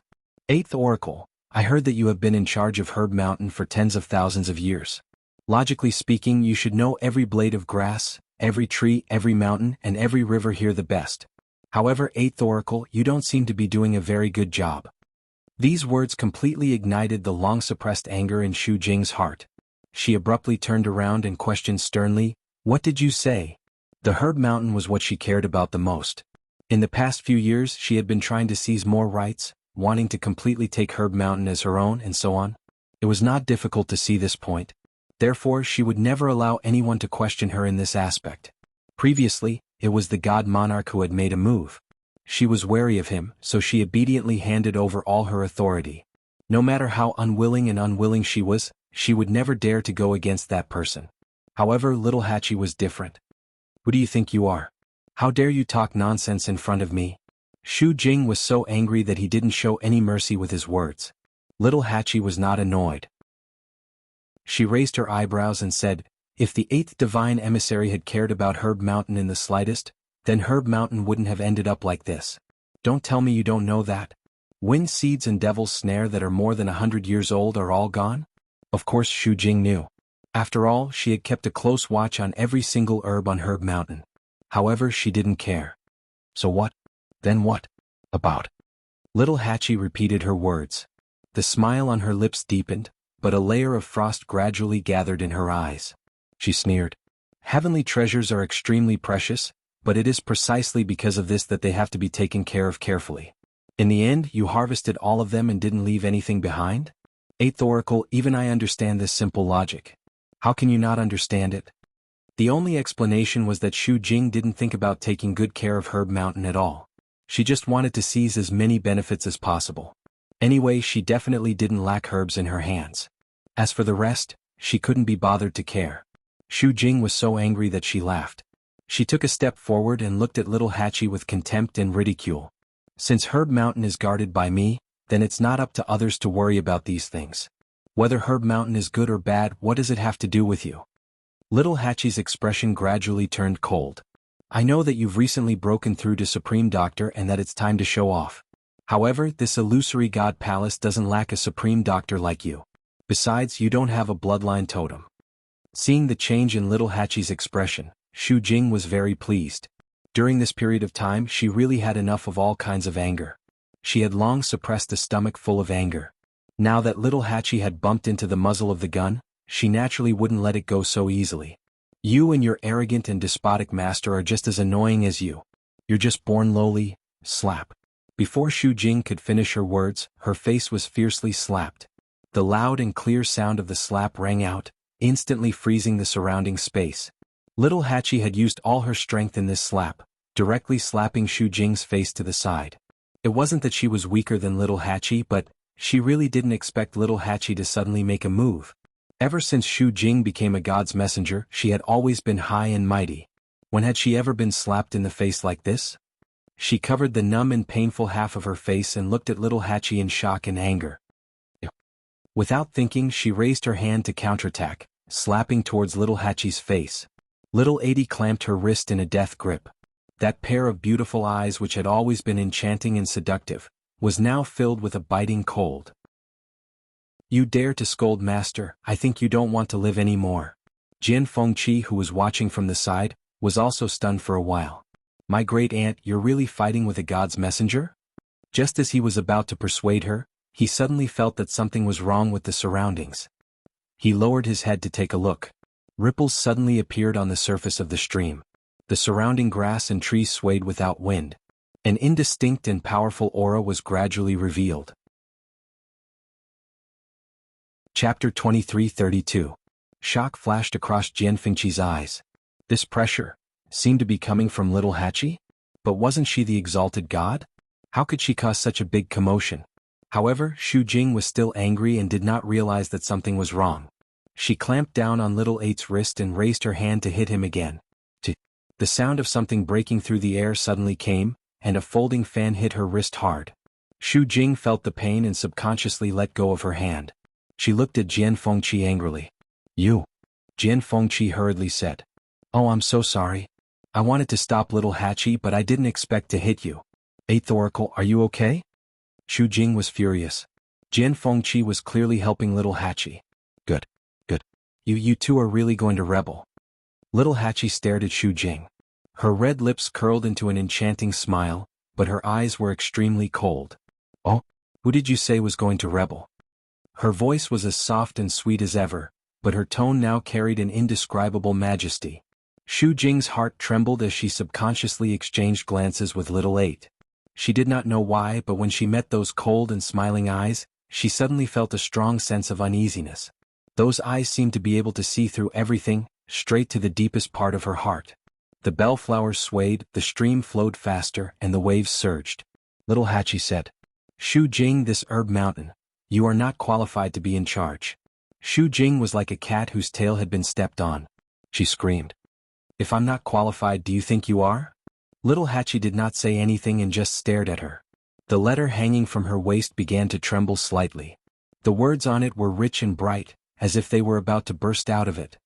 "It seems that if I don't teach you a lesson today, you won't realize what you've done wrong." As soon as she finished speaking, Xu Jing's aura suddenly surged. However, little Hachi's face did not show any signs of panic. Instead, the corners of her lips curled into a mocking smile. Jian Fengqi glanced at her and the corner of her eyes twitched. How could little Hachi still smile at a time like this? She was really not afraid of offending Xu Jing. Jian Fengqi's figure moved, and he came to Xiao Ba's side. He pulled her behind him and said softly, he whispered, "Little Hachi, you're too bold." With this slap, how would Xu Jing take revenge on her? How would she continue living in the future? Little Eight, on the other hand, brushed his hair behind his back and smiled enchantingly. "What's there to be afraid of? I'd like to see how she's going to teach me a lesson." Jian Fengqi was about to say something when he suddenly saw a barrier slowly appear not far away. The barrier was pale green and had some strange patterns engraved on it. After taking a closer look, Jian Fengqi realized that it was a Xian formation. However, this Xian formation was filled with countless patterns and lines. It was extremely complicated. If one looked at it for a long time, it would give them a headache. Jian Fengqi retracted his gaze. He was still a little shocked. Is that the barrier that the 8th divine envoy mentioned before? Little Eight turned around to take a look as a smile appeared in his eyes. Jian Fengqi did not see her current expression. He was worried, but he still looked at Xu Jing. If it was a divine envoy, the two of them would definitely not be able to defeat him. They had to think of a way. However, at this moment, the power surging from Xu Jing's body suddenly dissipated into the surroundings. The power that he had just gathered dissipated silently just like that. Xu Jing was shocked. He widened his eyes in disbelief and looked at his hands. The pressure that he had accumulated in his palms was also annihilated at this moment. She panicked for a moment. Then she tried to mobilize the power around her body again. However, before she could do anything, the power dissipated again. Xu Jing's heart sank. Then, she suddenly thought of something and raised her head to look ahead. The barrier had reappeared at some point. The power that had dissipated from her body was also quietly surging toward the barrier. It was the barrier that was forcibly depriving her of power. Xu Jing felt as if a basin of cold water had been poured over her head. An indescribable chill suddenly surged from the bottom of her heart, causing her whole body to tremble slightly. This barrier, Jian Fengqi saw that her expression was not right. He also looked back and was shocked on the spot. Wasn't this the 8th Divine Envoy's barrier? Why did he suddenly turn around and attack her? Xu Jing suddenly turned around and left quickly. Her speed was very fast. Her footsteps were hurried, and there was a trace of panic and embarrassment in her back. Jian Fengqi blinked. She's leaving just like that? Didn't she say that she was going to teach them a lesson? And little Hachi's slap, was she going to take it for nothing? This 8th Divine Envoy is really interesting, Jian Fengqi said. He looked at little Hachi and asked with some concern. Although she's gone with her personality, she definitely won't let today's matter go. Little Hachi smiled. What are you afraid of? She's like a clay Buddha crossing a river now. She can't even protect herself. How can she have the time to care about us? What do you mean? Look at that barrier. She's in charge of looking after the herb mountain, but she can't even control this. Little Hachi sneered. I thought she was very powerful. It turns out that she's just strong on the outside but weak on the inside. What a waste of my feelings. Jian Fengqi, little Hachi. Don't you think you're getting more and more arrogant? How many people dared to scold the 8th Divine Envoy like this? Yes, she didn't just scold her, she even slapped her. Jian Fengqi felt that Xu Jing had probably never been bullied like this before. Just look at her expression just now. It was as if she couldn't wait to tear little Hachi apart. Little Hachi blinked her beautiful eyes. Her thick and curly eyelashes trembled slightly like small fans. She looked around and said modestly, I didn't. Jian Fengqi trembled all over. He cupped his fist and took a step back. My dear lady, let's talk things over. His little heart was still trembling when he thought of little Hachi's slap just now. Little Hachi snorted softly and walked back while twisting her waist. Jian Fengqi thought for a while and followed her. He asked with some concern. By the way, I'm afraid that Xu Jing will really hold a grudge against us this time. Little Hachi yawned carelessly. She's always been like this. What's there to worry about? What if she comes back again? Little Hachi waved her hand. Then I'll be merciful and give her another slap. 2 slaps will do. Any more and it would hurt my hand. Little Hachi looked at her hand with heartache. Look at how thick-skinned she is. My fingernails were almost scratched. Jian Fengqi. As the two talked, they arrived in front of the barrier. Jian Fengqi suddenly thought of something. He looked back and saw that the surrounding vegetation gradually stopped swaying. The waves in the stream also gradually calmed down. Chapter 23:33. Just like that, everything returned to normal as if nothing had happened. He frowned and glanced at little Hachi subconsciously. He wanted to ask something but he didn't know where to start. What should he ask? Should he ask if the commotion just now had anything to do with little Hachi? And the sudden appearance of this barrier, Jian Fengqi shook his head and dispelled that ridiculous thought. Xu Jing had said that this barrier had been here for a long time. How could it have anything to do with little Hachi? At this moment, little Hachi had already arrived in front of the barrier. When he was still 10 steps away from the barrier suddenly dissipated. Little Hachi waved at Jian Fengqi. What are you waiting for? Let's go. Jian Fengqi was stunned for a moment, but then he followed her. It was probably a coincidence. After all, when they arrived, the barrier had also mysteriously disappeared. Little Hachi, why do you think that barrier is not controlled by the 8th Oracle? Isn't this her territory? Little Hachi smiled. How would I know? Xu Jing hurried back to the palace of the illusory god. She wanted to look for the first oracle, but halfway there she remembered that she had asked for an audience several times before, and without exception she had been rejected. If she went again this time, the result would probably be the same. Xu Jing gritted her teeth, turned around and walked toward the residence of the second oracle. Just as she arrived at the door before she could knock, she bumped into Yu Qian, who was walking from the other side. It seemed that he had just returned. Second oracle. Seeing Yu Qian, Xu Jing hurried forward. I have something important to report. Yu Qian was in a gloomy mood. He didn't want to pay attention to her, but when he heard her, he looked up at her and saw that her expression was not right, so he stopped. What's wrong? Just as Xu Jing was about to speak, her gaze suddenly froze as she saw a bloody wound on Yu Qian's hand. It looked like he had been bitten by something. Second oracle, the wound on your hand? Yu Qian's face darkened. I was bitten by a beast on the Divine Beast Mountain. Xu Jing was shocked. What? On the Divine Beast Mountain there were hundreds of divine beasts. They were all taken care of by the second divine envoy. Normally, these divine beasts were especially respectful towards him. Why did they suddenly go crazy this time? Yu Qian gritted his teeth. In fact, he hadn't been there for a long time. Today he suddenly thought of this matter and wanted to go and take a look. Who would have thought that one of them would suddenly attack and bite him? Even though he had already killed it on the spot, the wound was still left behind. Furthermore, because the bastard's teeth were poisonous, he had even specially used medicine. Therefore, when he saw Xu Jing at this moment, his mood was at its worst. These bastards are getting more and more impudent. How dare they bite you? Xu Jing's words made Yu Qian even more irritated. He asked coldly, okay, it's already over. There's no need to mention it again. But you said that you have something to report. What happened? A trace of difficulty flashed across Xu Jing's face. She then said, don't worry. There seems to be something wrong with the barrier on the Herb Mountain. Then she told Yu Qian what had happened. However, she deliberately skipped the part where Little Hachi had attacked. It wasn't that she wanted to cover up for Little Hachi, but as a divine envoy she had been slapped by someone who had just arrived at the illusory god palace and didn't even have a bloodline totem. This matter was too embarrassing in itself. If this matter were to spread, she would really lose her face. Anyway, she had plenty of ways to get back at him. After speaking, Yu Qian didn't speak for a long time. Xu Jing was a little nervous. Second divine envoy, what happened to your face? Yu Qian suddenly asked. Xu Jing was startled. Then she suddenly realized something. There was still a palm print on her face. She had actually forgotten about this matter. Just now she had rushed over in a hurry. Her mind was only thinking about the barrier. How could she remember this? In the end, Yu Qian saw it. Xu Jing lowered her head in embarrassment. Yu Qian asked, was this slapped by Little Hachi?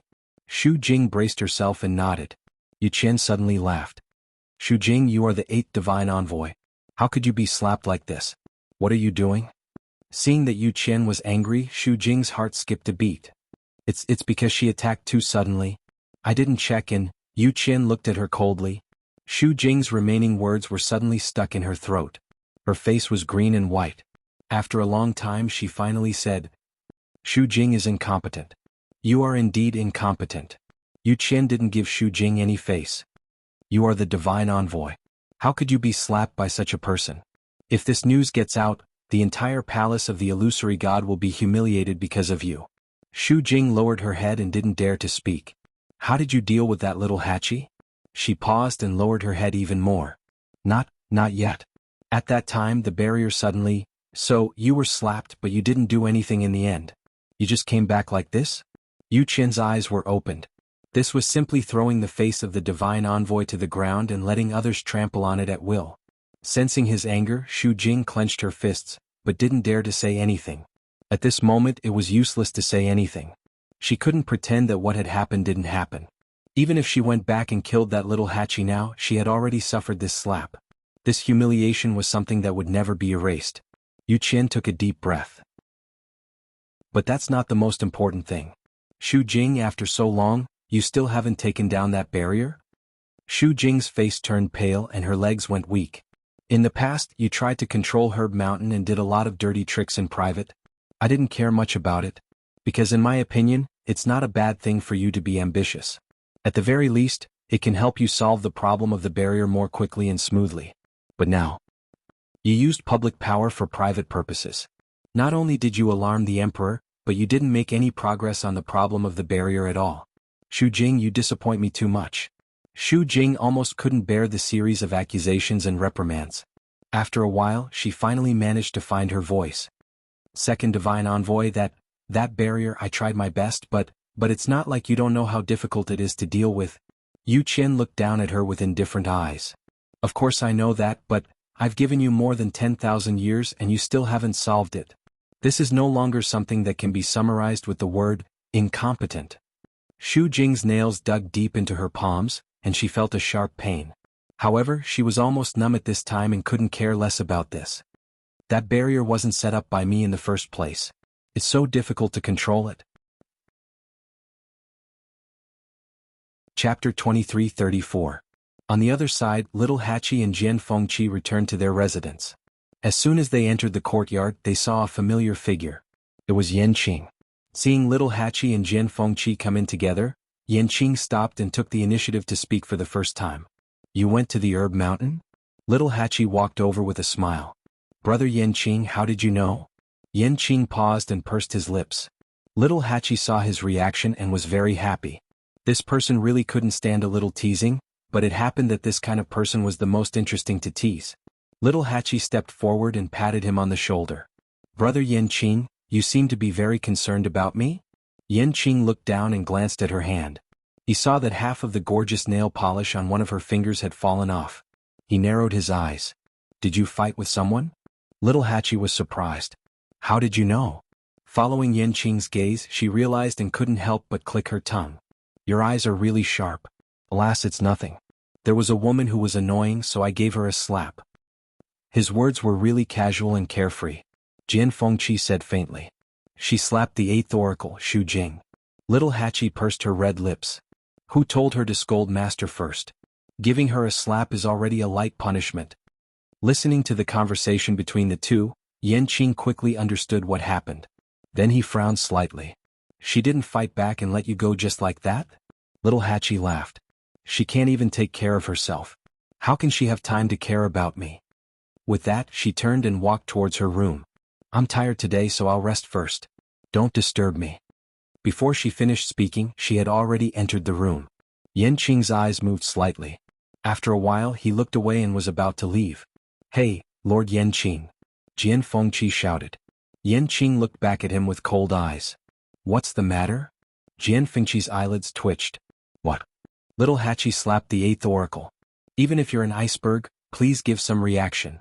Why doesn't everyone seem to care about this matter? He couldn't help coughing and reminded him. Little 8 really slapped the 8th divine emissary in the face. I heard it. Yanqing was a man of few words, and there was no change in his expression. Jian Fengqi choked and pounded his chest twice. Forget it, forget it. He couldn't afford to offend them. They're all really Hachis. Since everyone didn't care, why was he worries he Yenis at this moment? A voice suddenly came from another room. Dong. It sounded like something had fallen over. Jian Fengqi looked over and saw that it was Mu Hongyu's room. He hesitated for a moment, then walked over and knocked on the door. Hongyu, what's wrong? In the room, Mu Hongyu grimaced in pain as she stood up from the floor. Then she held the chair up. I'm fine. Hearing that her voice was full of energy, Jian Fengqi was relieved. He wanted to go in and take a look, but he gave up in the end. He knew that Mu Hongyu had been cultivating recently, trying to break through to the Mahayana realm as soon as possible. She would encounter some troubles and problems. It was a simple matter. After thinking about it, Jian Fengqi gave a few more words of advice before turning to leave. When he looked back, Yanqing was already gone. You're really not worried? Jian Fengqi shook his head. Hearing the footsteps outside leave, Mu Hongyu hissed and gently rubbed her shoulders. The Mahayana realm was really hard to cultivate. She tried all kinds of methods, but she still couldn't break through. Instead, she would often run to other places for no reason. Fortunately, she hadn't gone to any strange places so far. But in this illusory god palace, she had to be extra careful. She indignantly took out the map that Chu Luiwa had left behind and started studying it. Phoenix Cry Mountain. The mountain breeze blew, and a tender green two-tian baby was swaying gently. Dumpling sat alone on the side, cultivating. Below her, there was a layer of reddish gold flames burning silently. The surrounding energy quickly surged into her body. The aura surged and the pressure was prominent. After opening her 7th meridian, her cultivation speed had obviously increased a lot. After all, even Yi Zhao had only opened his 7th meridian. Now that she had reached such a level before officially becoming an adult, it was really heaven-defying. After a long time, Dumpling finally stopped and slowly opened her eyes. Those big black grape-like eyes seemed to have become clearer and brighter than before, and a bright light flashed through them. So boring? Dumpling let out a long breath. Her small hands were holding her cheeks, and her chubby little face was full of worry. Although it was comfortable to stay here, it was really lonely to be alone. The key was that Ayu wasn't in the illusory god palace, and she couldn't find anyone to talk to. Dumpling sighed again. She suddenly sensed something and quickly turned her head to take a look. There was nothing behind him, nothing at all. Dumpling blinked. Strange. She clearly felt a pair of eyes looking at her just now. Dumpling's big eyes turned and retracted her gaze. She reached out and gently touched the two Tian baby's leaves. It grew very quickly here and now it had 5 leaves. Verdant and tender, full of vitality. As if affected by it, Phoenix Cry Mountain seemed to be more lively than before. At the foot of the mountain, some green sprouts had already grown on the originally bare ground. Although it had just grown out not long ago, it looked exceptionally pleasing to the eye. When will I be able to open my 9th meridian? Dumpling muttered softly. In the past she didn't care much about this matter. Even if she knew that she had the purest bloodline, she didn't think too much about it. But now it was different. Only by opening the 9th meridian could he save Grandpa Chief. Moreover, only by being strong enough could he protect Ayu. As she spoke, she suddenly struck out with a backhand attack. A cluster of reddish gold flames flew out. Come out. Chapter 23:35. This time she hit nothing. No one appeared, not even a trace was left behind.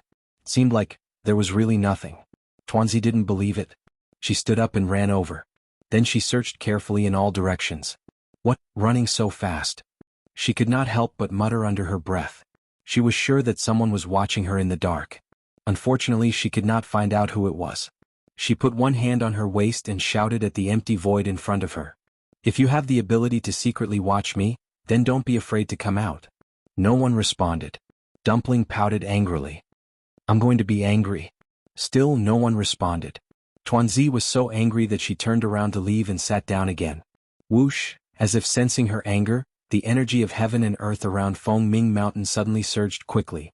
In addition, the two Tian baby was also shaking, making the movement even louder. Puff. A reddish gold flame suddenly burned not far in front of Dumpling. Puff puff. With the first one taking the lead, the rest naturally flowed smoothly.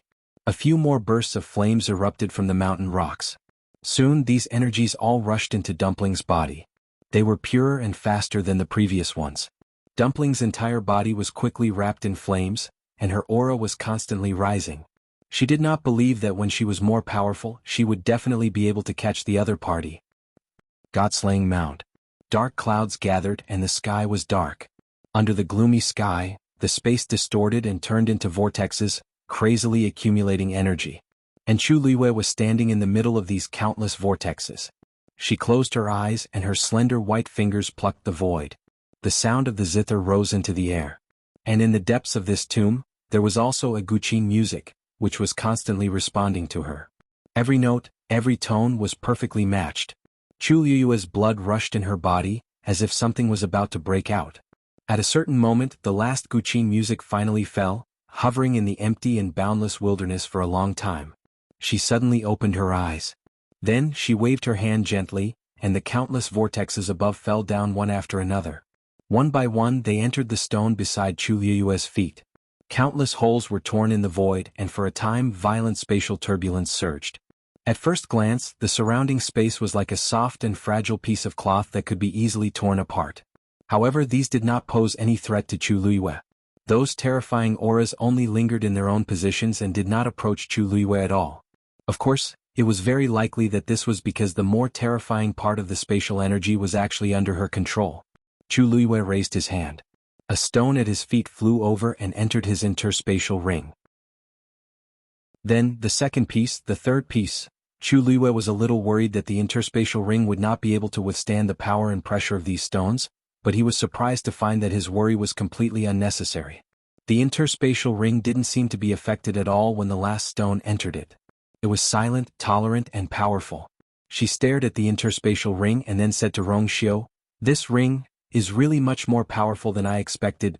This ring was given to her by Rongxiu, and it was the most precious treasure of the Yuntian Tower. Rongxiu smiled and said, "Yes. Of course, anything given to you is the best." Chu Liu's heart warmed. Then she raised her eyes and looked forward with a slightly serious expression. Rongxiu asked, "Do you have the whereabouts of the zither score?" Chu Liu nodded and then shook her head. "Actually, if I'm not wrong, that zither score should already be in my hands." Rongxiu raised his sword-like eyebrows slightly. Chu Liu pondered for a moment as if she was thinking about how to explain. Every note of the last zither score is hidden in the void. So just now, when I used the 2 zither scores to summon the third one, such a scene appeared. The void was constantly twisting and collapsing, and vortexes appeared one after another. The third zither score was successfully summoned, but because it had completely merged with the void and was cut into 3,000 pieces, in the end, there was not a single complete piece. Of course, to be precise, there were the broken tombstones. Now they were all lying in Chu Liyue's interspatial ring.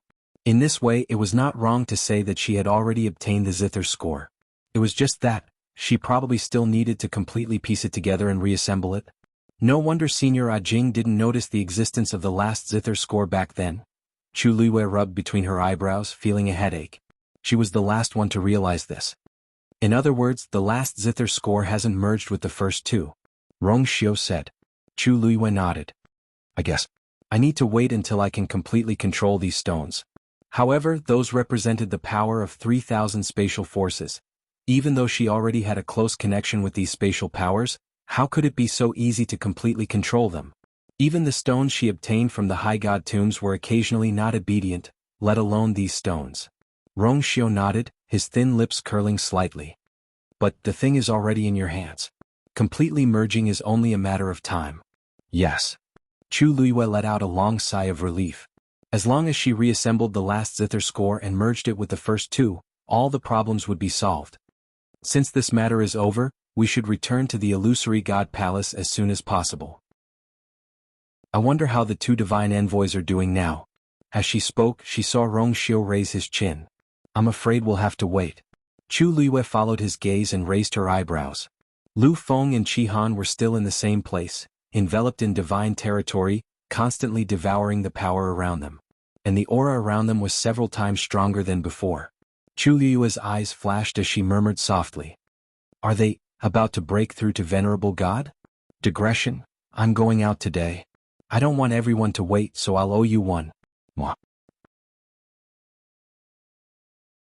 Chapter 23:36. As soon as she said that, Lu Feng's aura surged. Almost at the same time, a heavy pressure spread out from Qi Han's body. The 2 of them had both broken through to God. Chu Liyue looked up at the sky. In the dark sky, the spatial rifts that had been torn apart were repairing themselves. But there was no Tianlei. Generally speaking, when one broke through to God, it would cause a huge commotion with the Tianlei. Those with greater talent and strength would even attract a golden Tianlei. Chu Liyue had been like that. But now, perhaps because the lightning pool in the illusory god palace was sealed, there was no Tianlei at all. Chu Liyue frowned slightly. Although the 2 of them had successfully broken through to God, it felt like something was missing. After a while, the surging aura around Lu Feng and Qi Han finally calmed down. The 2 of them stood up. Master. Chu Liyue's lips curved into a smile. You 2 are really efficient. The threshold to God was not so easy to cross. For example, little Hachi showed no signs of breaking through until now. Not to mention that the energy here was chaotic. It was rare to be able to break through under such circumstances. You 2 should follow us back to the illusory god palace later, Chu Liyue said thoughtfully. When the lightning pool opens, we can temper our divine bodies. The 2 of them answered in unison. Chu Liyue looked ahead. The black wall stood in the distance. After such a big commotion, Senior Ajing did not respond. Chu Liyue murmured strangely. She wanted to go and take a look, but after careful consideration, Chu Liyue dismissed the idea. Senior Ajing was powerful. If he did not plan to come out, he must have his own considerations. She did not need to disturb him. Chu Liyue made up her mind. Back to the illusory god palace. After making the decision, the group quickly returned. Since Lu Feng and Qi Han had broken through to the god realm, they moved very quickly. It didn't take long for them to arrive at the shore of the illusionary god ocean. Unlike the bustling atmosphere in the past, this place was completely empty. At a glance, there was only a tall man standing with his hands clasped behind his back. This back view looked somewhat familiar, as if sensing their movements, that person turned around. Senior Maozhen? It was indeed him. Chulu was very surprised. Why did you suddenly come? Maozhen stroked his beard. This old man has already laid down heavy guards at Divine Dragon Island. I thought that I should come here to take a look, so I came over. Now all the experts of the Divine Ruins world were heading over here. There was no need for him to say anything. With Maozhen around, Chu Luiwei immediately felt more at ease. She nodded her head and looked around her again. Why are you alone here? Mao Jin said, "When this old man came there wasn't anyone here. I was just about to go up when I bumped into you guys." "Hey, where did you guys go?" Chu Luiyue smiled. "Because of some matters, I returned to the god-slaying tomb." Mao Jin was a little surprised. "Didn't you say that the seventh divine envoy guards the heavenly gate very strictly?" "What? This doesn't seem to be the first time she came out, right? Is the seventh divine envoy so easy to talk to?" Chu Luiyue smiled and said, "Yes." Yeah, he didn't seem too happy. "But so what?" Mao Jin was speechless. Looking at Chu Luiyue's nonchalant expression, Mao Jin deeply felt that her question was really not up to standard. I should have known that this girl wouldn't be willing to reason under such circumstances. What a coincidence that we arrived at the same time. Mao Jin chuckled. Even though this old man has long heard of the illusionary god palace, this is my first time here. Chu Luiyue had briefly chatted with him before. The great phoenix dragon's ancestor, Mao Lin, also came from the illusionary god palace. But later, these two ancient divine beasts left the illusionary god palace. Now Chu Luiyue already knew some of the rumors back then, so he guessed that the departure of the great phoenix dragon and the crimson gold heavenly phoenix should also be related to that incident. But the specific truth was hard to say. Chu Luiyue raised his hand. "Senior Mao Jin, please."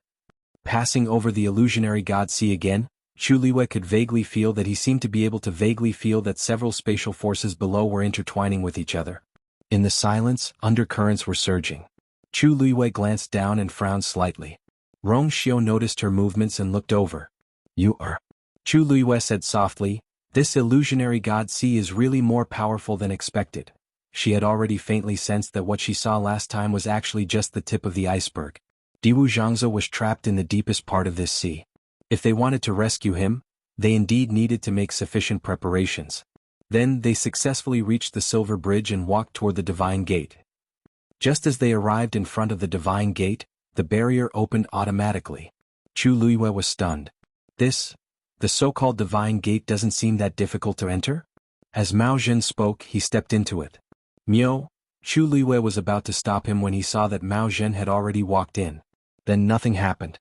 Everything was as usual. Chu Luiyue waited for a while, but the seventh divine envoy didn't appear. Mao Jin turned around and waved at them. "What are you waiting for? Come here." Rong Xiao held Chu Luiyue's hand and walked in. Lu Feng and Qi Han followed closely behind. After entering, Chu Luiyue looked around. This place was empty as usual, but there seemed to be a slight difference.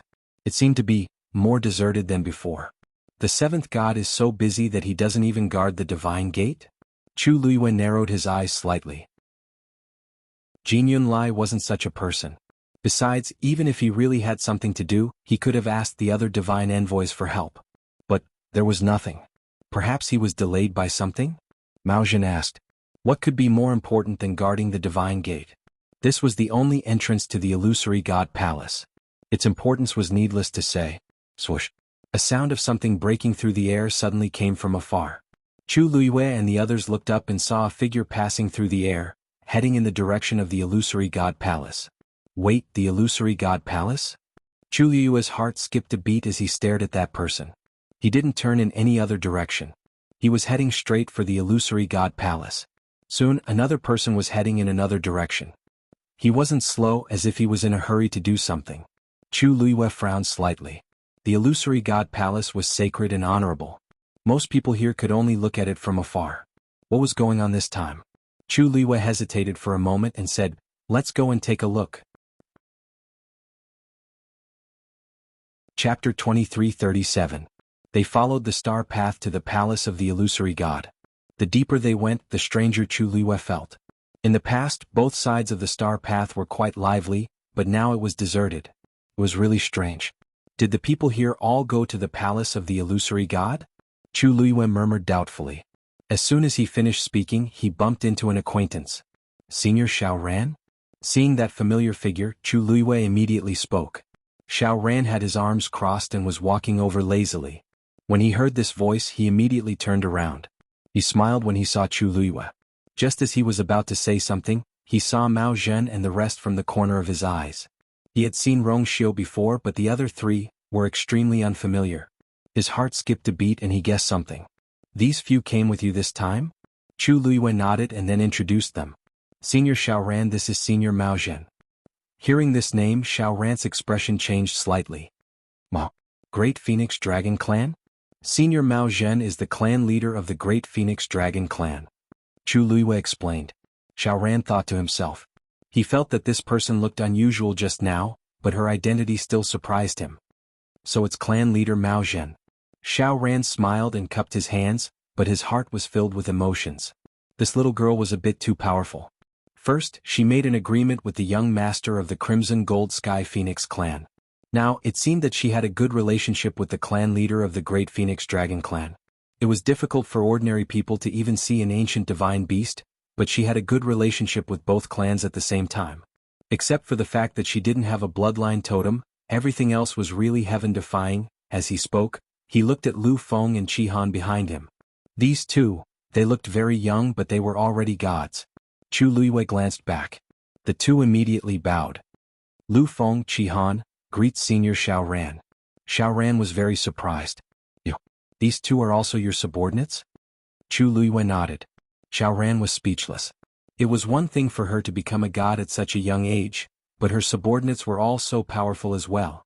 How could he let others live? Were these people really ordinary people from the Divine Ruins world who didn't even have a bloodline totem? Xiao Ran felt a sense of crisis and defeat. Chu Luiyue asked. Senior Xiao Ran, where are you going? I just saw that some people seem to be heading towards the palace of the illusory god. Xiao Ran said, of course I'm going to watch the show. Oh, that's right. You guys just came back so you don't know yet. The Divine Lord is going to help the 6th Divine Envoy reconstruct his divine body. This kind of thing was hard to come by in 10,000 years, so everyone passed by. It was just a short sentence, but it contained too much information. Chu Luiyue's heart trembled violently. Divine Master. If he didn't guess wrong, wasn't that the Lord of the Illusory God Palace? The Divine Master is coming out? No, Xiao Ran said. The Divine Master is in charge of the Palace of the Illusory God and is extremely sacred. Other than the Divine Envoys, no one can see him. Besides, the Divine Master is extremely powerful. Even if he doesn't come out of the Palace of the Illusory God, it's easy for him to rebuild the divine body of the 6th Divine Envoy. Chu Luiyue pursed his lips and felt a bit disappointed. But when he thought about it carefully, it was actually normal. Even the Palace of the Illusory God was so difficult to enter, so the Divine Master was naturally even more difficult to meet. But, if this was a small matter for the Divine Master, he could have done it in private. Why did he have to make it public? And the 6th Divine Envoy? The Divine Envoys are all powerful people. Why doesn't the 6th Divine Envoy have a divine body? Of course it's because, Xiao Ran paused, looked around and then lowered his voice. The 6th Divine Envoy used to have a divine body, but I heard that he went out of the Palace of the Illusory God a while ago, and when he came back, his divine body was already damaged. It wasn't a big deal. With the 6th Divine Envoy's identity and strength, he could go to the lightning pool and borrow the power of Tianlei to rebuild his divine body. But, isn't the lightning pool sealed? So now we can only ask the Divine Master for help. What happened to the 6th Divine Envoy that even his divine body was damaged? Chu Luiyue was very surprised. According to the ranking, the 6th Divine Envoy status was slightly higher than the 7th Divine Envoy. How did he end up in such a state? Who knows? Xiao Ran shook his head. Let's go and take a look. It's rare to see the Divine Master personally take action. Perhaps it would be beneficial to improve your cultivation after seeing it? Chu Luiyue's lips curled up. Rebuilding a divine body, she was very experienced in this matter. But Xiao Ran was right. After all, it was the Divine Master's action. The significance of it was incomparable. The group was about to go and take a look when they suddenly heard footsteps from the side. Chu Luiyue turned his head and saw that it was Yan Qing. Your Highness. He came in front of Rong Xiu and bowed respectfully. Then he handed over a letter with both hands. An urgent letter from the Yuntian Tower. Please take a look. Rong Xiu raised his hands to take it, opened it and glanced at it with narrowed eyes. A faint chill surged out of his body. Chu Luiyue asked curiously. Rong Xiu, what's wrong? Rong Xiu put the letter away. There's a small problem. For Rong Xiu to say this, it definitely isn't a small trouble. Chu Luiyue said, then, do you want to go back and take a look? Rong Xiu shook his head. I'll go back to my place first. I'll find you after I've taken care of the matter. Chu Luiyue nodded. There's no hurry. The Yuntian Tower is more important. As for the Palace of the Illusory God, She just wanted to see what was going on. Rong Xiao nodded and took Yan Qing in another direction. Chu Luiyue also looked away. Let's go. Let's go to the palace of the illusory god. Of course, they couldn't enter the palace of the illusory god. They could only stand outside the door. When Chu Luiyue and the others arrived, hundreds of people had already gathered outside the palace of the illusory god. The place was bustling with noise and excitement. At this time they were all looking for something. Chu Luiyue took a closer look and saw that there was a bronze mirror in front of the door, which was quietly floating in midair. A figure gradually appeared in the bronze mirror. Is that the sixth oracle? At this moment he was sitting on the ground with one of his long legs bent and his elbow resting on his knee. Even though he couldn't see his face clearly, Chu Luiyue was certain of his identity just from his unique lazy and carefree aura. As if sensing something, he raised his head and looked over. A handsome and elegant face entered Chu Luiyue's eyes. Her heart felt like it had been hammered by something. This was a completely unfamiliar face.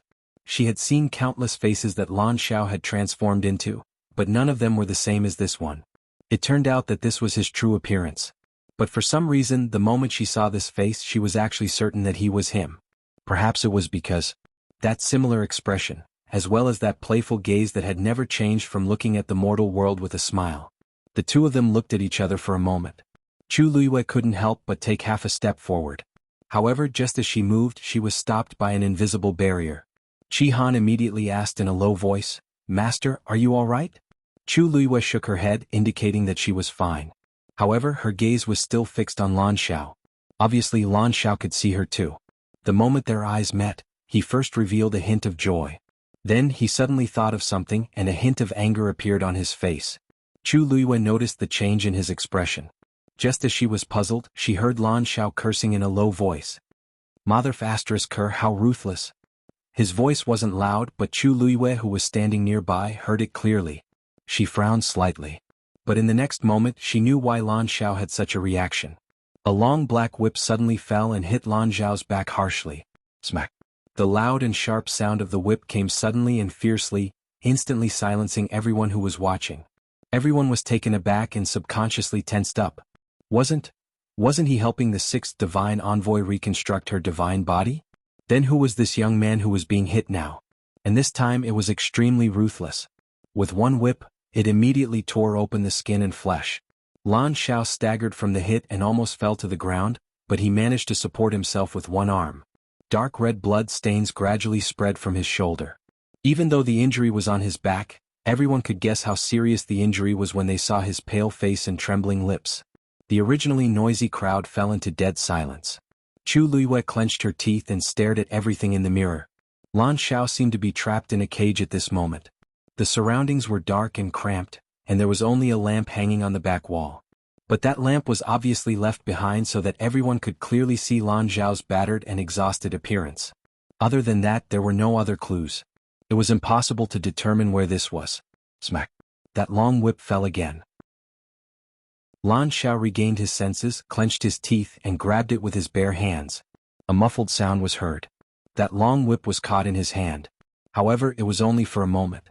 In the next second, that long whip was suddenly pulled out by an even stronger force, bringing a string of blood. Lan Xiao groaned, and his hand was instantly a mess of flesh and blood. The moment he grabbed the long whip, countless sharp barbs grew out of it. The moment he touched that whip, Lan Xiao knew it was bad, but it was too late to stop. In the end he was hit by this. Lan Xiao lowered his head and looked at his hand. The wound was badly mutilated, and it was so deep that his bones could be seen. Blood seeped out from the corner of his lips. He licked his lips, and the rich, sweet and fishy taste made his heart even more frustrated. "Ha! Your methods are as dirty as always." Lan Xiao spat out a mouthful of blood, and his lips curled into an extremely evil smile as he scolded. Who was he talking to? The master god from the palace of the illusory god? But why did it sound like they already knew each other? Also, there seemed to be a deep hatred between the two of them. Chu Luiyue had never seen Lan Xiao have such a strong hatred for anyone. No one answered his words, but that whip was raised again and brought down. This time it was aimed at Lan Xiao's face. Chapter 2339. Lan Xiao cursed in his heart and attacked again. However, this time the black whip's speed was even faster than his. Smack. A bloody gash appeared on Lan Zhao's face. The wound was at least an inch long and instantly destroyed half of his face. Chu Liyue's heart seemed to be clenched tightly by something. Lan Zhao usually cared about his appearance the most, especially his current face, which was only restored after he reconstructed his godly body. Just like that, he lashed out in front of so many people. The impact on him was self-evident. Lan Zhao tilted his head and didn't move for a long time. The crowd in front of the bronze mirror held their breaths unconsciously. Even though the whip didn't hit them, they still felt a chill down their spines when they looked at it through the mirror. If it landed on them, after a long time, Lan Zhao finally raised his hand and touched the wound on his face. It was extremely painful, sticky and sweet. The smile on his face gradually froze. Of course he knew why the other party did this. It was nothing more than using the most intense method to humiliate and trample him in all aspects. The other party knew what he cared about the most and purposely destroyed it. There was nothing more painful than this. Chu Liyue clenched her teeth, and a layer of coldness enveloped her body. She had to expend a lot of energy to restrain her urge to rush forward. What kind of hatred did the godly master of the palace of the illusory god have with Lan Zhao? Why did he use such a method to deal with him? He obviously wanted Lan Zhao to suffer a fate worse than death. At this moment, a low and hoarse voice came from the mirror. "These 3 whips are your punishment." This voice seemed to come from an extremely distant and empty place. Every word and sentence was divine and oppressive. Chu Liyue widened her eyes instantly, and shock flashed across her eyes. This voice clearly belonged to the owner of that eye. Immediately after, the crowd behind her responded in unison. "Greetings, godly master." Instantly, it was as if a sudden clap of thunder exploded beside her ear, causing Chu Liyue's heart to tremble. Godly master, godly master? She had long suspected that the owner of the eye had some kind of close relationship with the palace of the illusory god. Otherwise, the illusion of the illusory god palace would not have appeared in the Red Moon Desert. The owner of that eye had only decided to attack them after luring them into it. However, Chu Liyue never would have thought that this person was actually the person with the highest status in the illusory god palace, and also the one who truly wielded power in the illusory god palace. For a moment, Chu Liyue's mind was in a mess. Countless thoughts were overturned at this moment, and countless guesses gushed out one after another, filling her mind, causing her to be in a state of confusion. She took a deep breath. Compared to the previous time in the Red Moon Desert, the sound this time was actually a little different. It was less sinister and cold and more sacred and dignified. Suddenly, it was very easy to make people feel respect and admiration and be willing to submit. Lan Zhao sneered. "Punishment? You think you can punish him just because you want to? Who gave you the right?" Everyone sucked in a breath of cold air. This person is so arrogant. How dare he speak to the master god like this? Xiao Ran seemed to have suddenly thought of something, and he looked at the person in the mirror suspiciously. "Yes, it can't be." Hearing his voice, Chu Liyue turned around and glanced at him. When she saw his expression, Chu Liyue's heart skipped a beat. "Senior Xiao Ran, you know him?" Her voice was very soft, but the people around them were standing very close, so many of them heard it. Many people looked over. Xiao Ran looked conflicted. I'm not too sure either. I just feel that this person seems a little familiar." Chu Liyue's heart skipped a beat. This was the first time she had officially seen Lan Zhao's face, so why would Xiao Ran find him familiar? He was a Shen master, so he definitely would not make a mistake in this kind of thing. "What do you mean?" Chu Liyue asked sternly. Xiao Ran paused, hesitated for a while and then said, "From what I see, this person seems a little like Lord Second Priest." "Second Priest?" Chu Liyue asked instinctively. "Who is that?" Xiao Ran pursed his lips. It was obvious that he did not want to talk about this too much. This was the first time Chu Liyue saw such a worried look on his face. Suddenly, someone in the crowd asked in surprise. "Second Priest? Is he the one who betrayed the Divine Master back then?" Clearly, Xiao Ran was not the only one who had heard of this name. The crowd became restless. Seeing that the matter could no longer be hidden, Xiao Ran gritted his teeth and said, "Back then, other than the divine envoys, there were also 2 high priests by the Divine Master's side. Because the Divine Master was indebted to these 2 for teaching him, their status was higher than that of the first divine envoy. But back then, for some reason, the 2 high priests and the Crimson Gold Celestial Phoenix joined hands and betrayed the illusory god palace. I thought that the 2 high priests had died in that chaotic battle, but who knew?" He sighed. "In that battle back then, countless cultivators in the illusory god palace were killed or injured. Even the divine envoys were all killed at that time." "What?" Chu Liwei was shocked. All the divine envoys were killed? Then the ones now, they were chosen by the divine master later on. Xiaoran said. That battle was very intense. Because he was young back then, he was lucky enough to escape death and only saw it from afar. But it had been tens of thousands of years and he could no longer remember clearly what happened back then. So when Lan Xiao appeared, he didn't recognize him immediately. But when he heard this voice, he recalled the past buried deep in his memory. Back then, this second priest was also so arrogant and unbridled.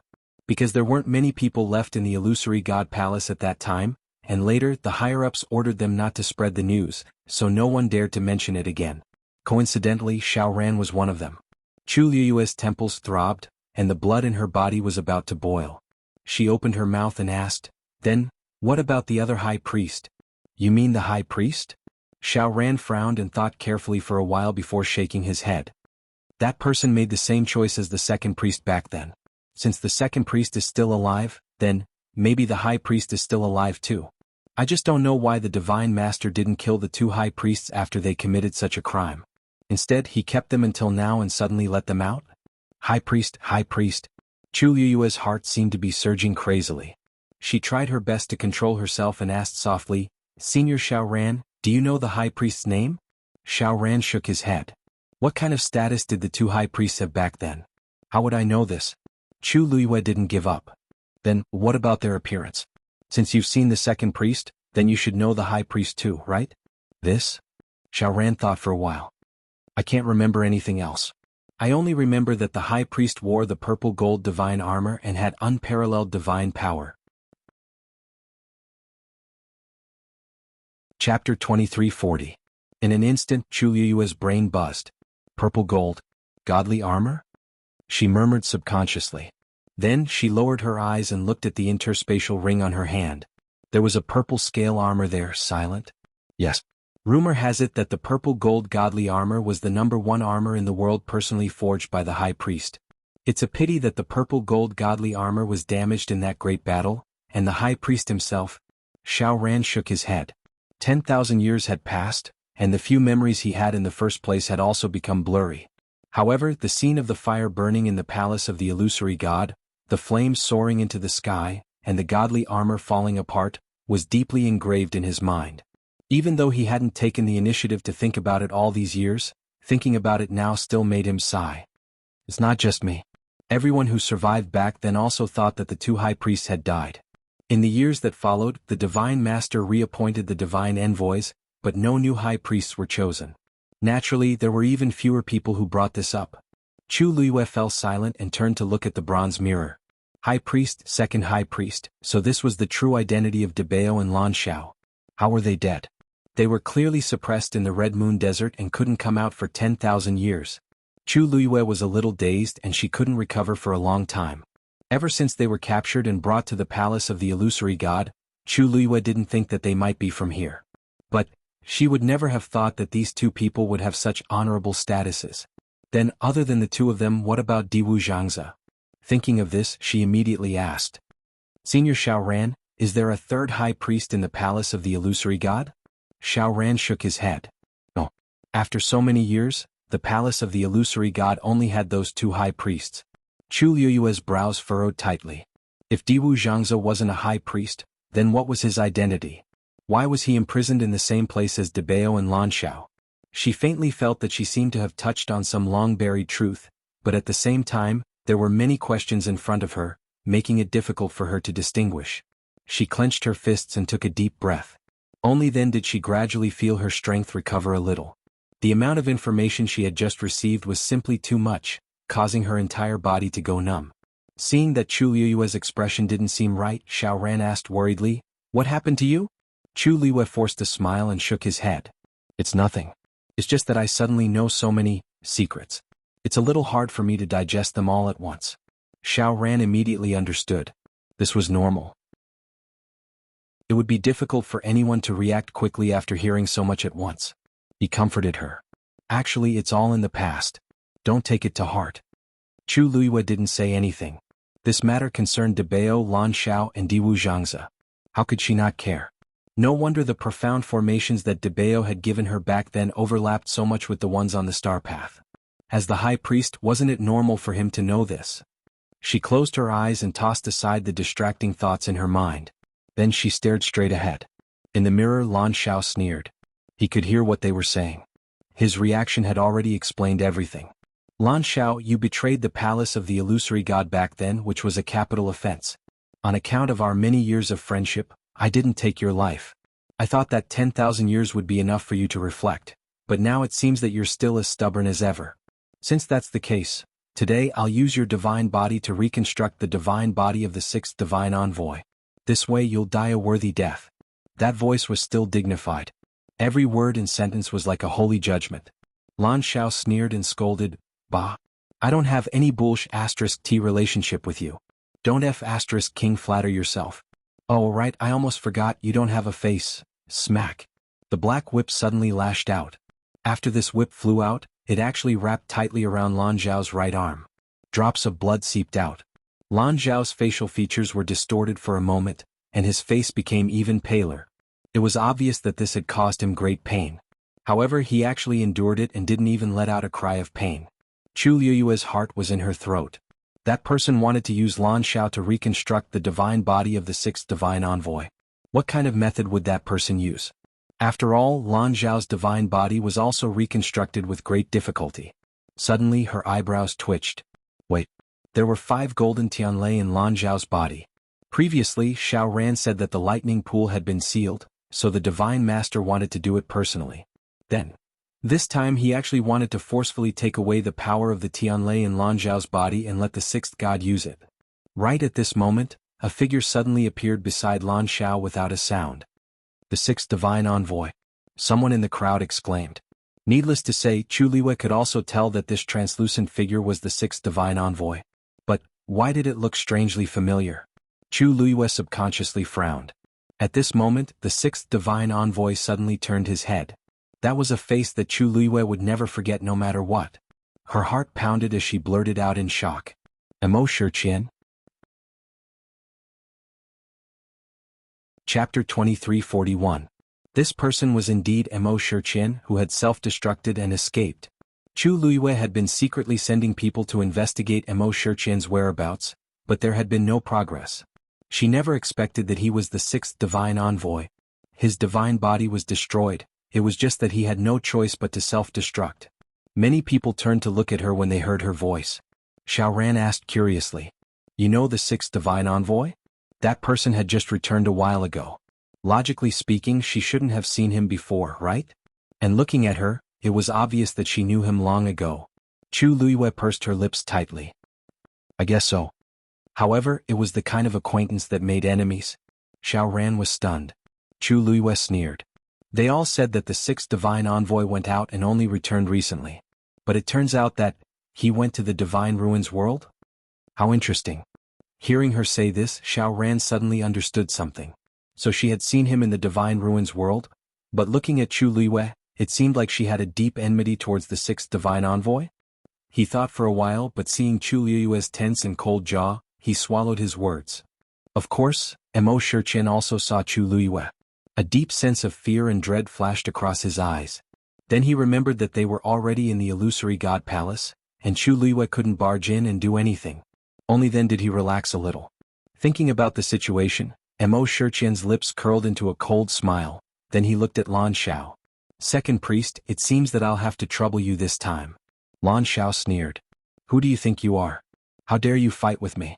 This golden Tianlei power, even if I take the initiative to give it to you, can you afford it? His words were full of ridicule and contempt. Obviously, he didn't take Emo Shiqian seriously at all.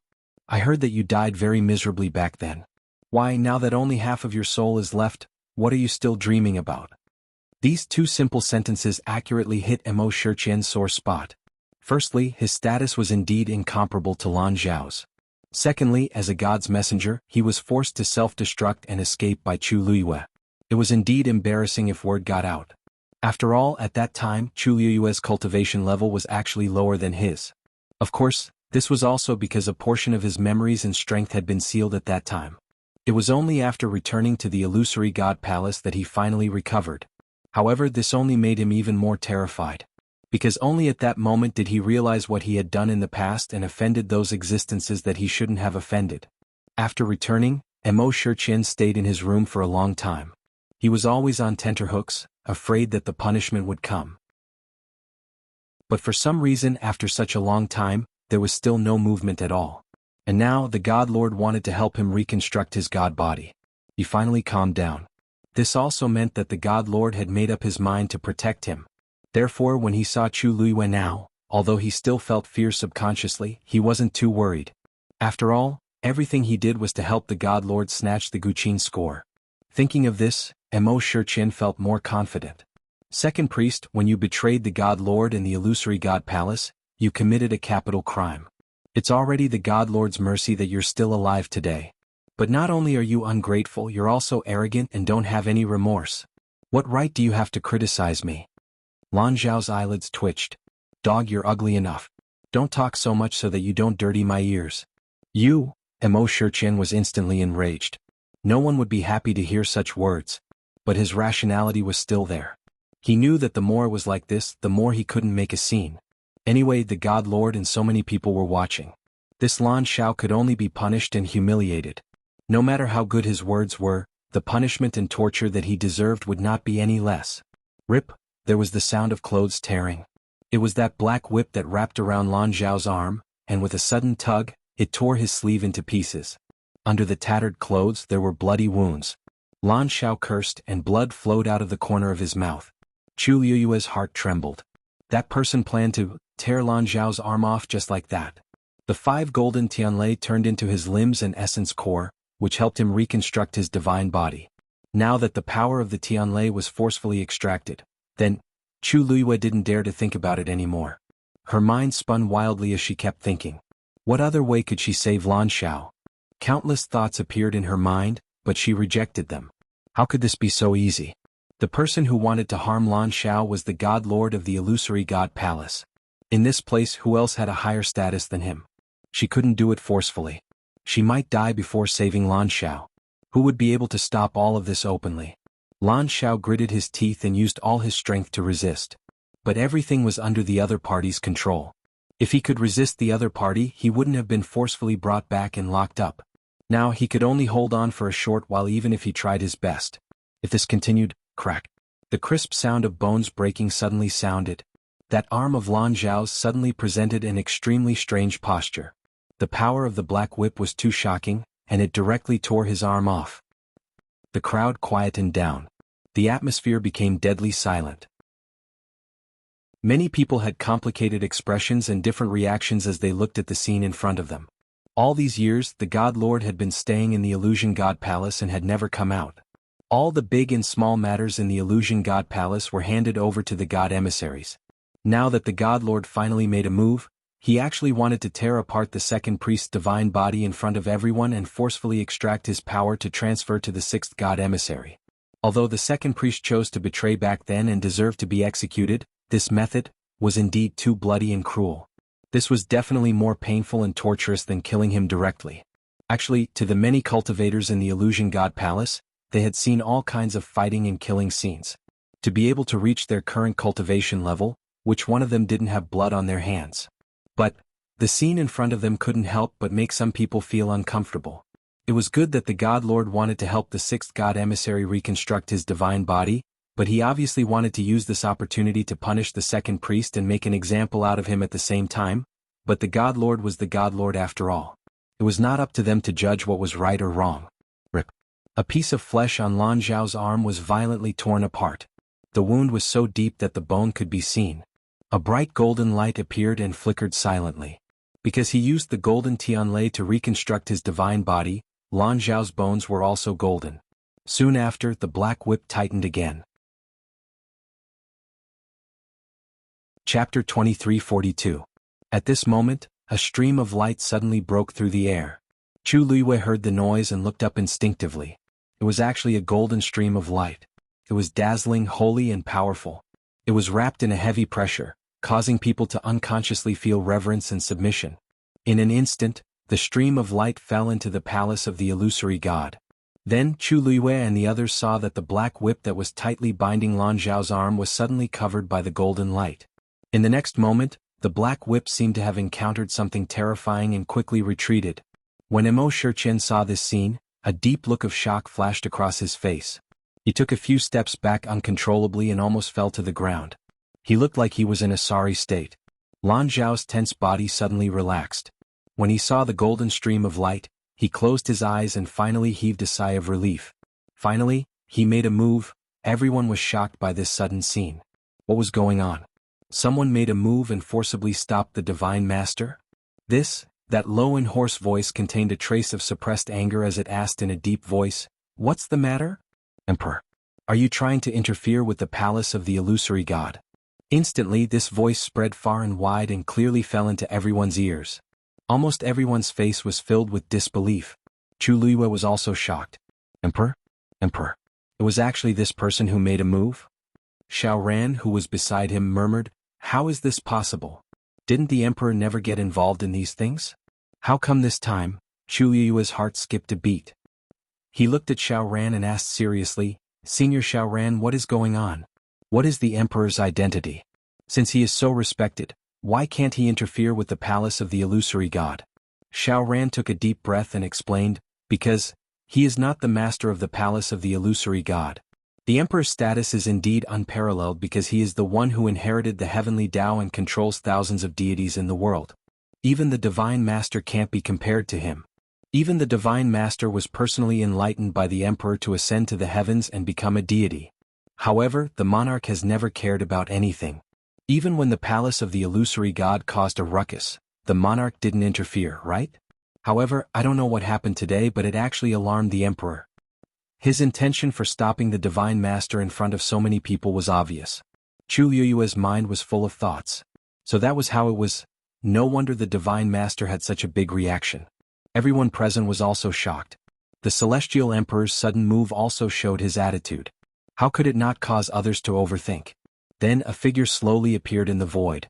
Chu Luiyue looked up and frowned. This person was not an emperor, but the one who had appeared at Herb Mountain that day. Just like last time, this person did not reveal his face or figure this time.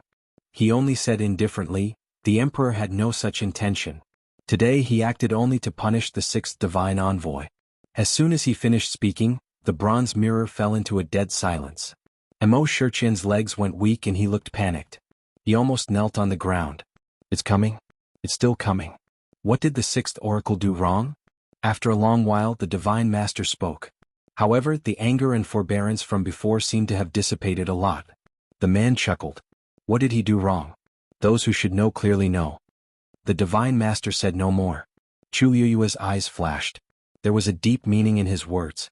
Emo Shurchen had done a lot of things in the world of divine ruins. This Divine Master obviously knew about it. Yes, the first divine envoy had sent Jiu Long and Shi Yen, two divine envoys, to the god-slaying tomb to find the last Guqin score. It was obvious that the Divine Master wanted it. In this way all the things that Emo Shurchen had done to her could be explained. But this seemed to have angered the emperor? Emo Shurchen can't be the sixth divine envoy. Since that's the case, why waste time and energy to reconstruct his divine body? That person laughed. "Now that the emperor wants his life, you want to fight with the emperor?" After a long while, that low and hoarse voice finally sounded. "I don't dare." But the second priest's identity is special, especially to the palace of the illusory god. You don't need the emperor to remind you of this, right? Of course, if you insist, you can continue. But someone has to bear the consequences. It was so quiet that one could hear a pin drop. Chu Luiyue finally heaved a sigh of relief. It seemed that he didn't intend to interfere in Lan Zhao's matter, but in fact he had blocked all paths. The Divine Master of the palace of the illusory god had no choice. Lan Zhao's life was saved. Sure enough, after a long silence that voice said, "Since this is the emperor's intention, then, let's forget about it." But the second priest's mistake back then cannot be forgiven. He will still be detained in the palace of the illusory god and never be released. Lan Zhao cursed and sneered. "Don't worry. I've lived longer than you. Wasn't it just enduring?" He had endured so many years. What was this short time? Sooner or later, the next moment, that golden light flew out and easily trapped Emo Shurchen. Everyone only heard a short and hurried scream. Then Emo Shurchen's figure disappeared. All that was left was a streak of golden light that flew out from within. The figure in the void raised his hand and caught that light. Then he left without hesitation. Almost at the same time, the bronze mirror floating in the air also flew out quickly and disappeared behind the door of the palace of the illusory god. The commotion ended abruptly just like that. Everyone didn't even have time to figure out what had happened before they realized that everything had calmed down. Many people looked at each other. Clearly they hadn't digested what had just happened. Chu Luiyue rubbed his forehead and sighed softly. No matter what, Lan Xiao had escaped. Also, after this incident, the divine master of the palace of the illusory god shouldn't do anything similar to him anymore. It wasn't hard to tell from the words just now that Lan Xiao had a trump card that made the other party wary. As for what it was hard to say, but it was still a good thing. I wonder how Emo Shiqian offended the emperor. He was actually stripped of his position as the sixth divine envoy? Xiao Ran murmured strangely. Chu Luiyue clenched his fists. Because he was too nervous just now, his hands were cold and numb. Only now did they recover slightly. The commotion is over. Let's go back. At the same time, the divine envoys in the palace of the illusory god all had different reactions when they heard what had happened to Emo Shiqian. Bang! She swept all the things on the table to the floor with a single sweep. This Emo Shiqian, how dare he lie to me? Chapter 23:43. The bottles and jars on the table fell to the ground and shattered instantly. All kinds of pills rolled out. A rich medicinal fragrance instantly filled the air. But at this moment, Xu Jing only felt nauseous when she smelled this smell. Because this only reminded her of how she had done her best to help Emo Shiqian refine medicine during this period of time. She knew that Emo Shiqian went out to help the divine master, so after Emo Shiqian came back, she tried her best to please him. Emo Shiqian lost his divine body? It was obvious that he had done his best for the divine master and accidentally ended up like this. Since it was already like this, even if he didn't take credit, he should at least take credit for his hard work. The divine master would definitely treat Emo Shiqian differently because of this and take special care of him, right? This was Xu Jing's truest and most certain thought. She was ranked 8th and did not have an advantage. Some time ago she had angered the emperor. Not only did she lose control of the Herb Mountain, but she also almost lost the position of the 8th divine envoy. Of course she needed to rope in a backer. The 6th divine envoy Emo Shiqian was the person she chose. Although his ranking was not at the top, he was still stronger than her. Moreover, he had damaged his divine body for the divine master. Once he recovered, wouldn't his future be limitless? The other divine envoys were all capable. They knew that she was already disliked by the emperor, so why would they come to her side? Therefore, after many considerations, only the 6th divine envoy was the best choice. Even if Emo Shiqian was gloomy and suspicious and spoke rudely several times, she endured it. She only wanted to wait for him to reconstruct his divine body so that he could be of help. Later, when she heard that the divine master would personally make a move, she was even more delighted. This meant that Emo Shiqian's status on the divine master's side was definitely not low. Therefore, early in the morning she began to wait excitedly. Who knew that after waiting for so long, not only did Emo Shiqian not reconstruct his divine body, but she also received the emperor's punishment. Emo Shiqian's position as the divine envoy was revoked and he was even taken away. Even a fool would know that what awaited him was only a dead end. And all her previous thoughts were in vain. Xu Jing was still angry, so she smashed everything in the room again. From the looks of it, Emo Shiqian knew that he had offended the emperor, but he did not say anything. As long as there was a chance to salvage the situation, the divine master would not give up on him so easily. Xu Jing hated Emo Shiqian to the core. Although she had kept a low profile, the divine envoys of the palace of the illusory god should know that she had been helping Emo Shiqian recently. Now that Emo Shiqian was like this, she might be implicated. This was truly one disaster after another. Jin Yunlai happened to pass by the door and heard the sounds of things being smashed. She stopped in her tracks and shook her head. Xu Jing was really too smart for his own good. She thought that everything was under her control, but she didn't know that many things had already deviated from the original track. In the end, the one who was tricked the most was the one who suffered the most. Emo Shiqian's position as the divine envoy had been revoked, which proved that the emperor's previous warning was not just for show. If Xu Jing continued like this, it would end up the same way sooner or later. But actually, his own situation wasn't any better. Thinking of what had happened before, he clenched his fists and continued to walk forward. Chu Luiyue and the others walked towards their residence. But after taking a few steps, A figure appeared out of the corner of her eye. She stopped in her tracks and looked in that direction. In the distance, a person was kneeling under the wall of the palace of the illusory god. Mu Yafeng. Unlike before, her clothes were a little messy, and a few strands of her hair were scattered. She knelt there silently with her head lowered, looking very disheveled. Obviously she didn't want to kneel. What happened to her? Chu Luiyue asked. Xiao Ran followed her line of sight and clicked her tongue. You mean her? As she was caught cheating on the star path. She has been kneeling for a few days. Cheating? Yes. I heard that the seventh divine envoy taught her a lot in private, which allowed her to break several Shen arrays in succession. The first divine envoy found out about this and punished her severely. Chu Luiyue was stunned. Previously, she did find it a little strange because she knew clearly that Mu Yafeng's talent was not enough to support her breaking those Shen arrays in succession. But at that time she was busy with her own matters and didn't pay much attention to it. She didn't expect that Jin Yunlai helped her in private. The seventh divine envoy. Why would she do this? Wasn't this a little too bold? Who knows?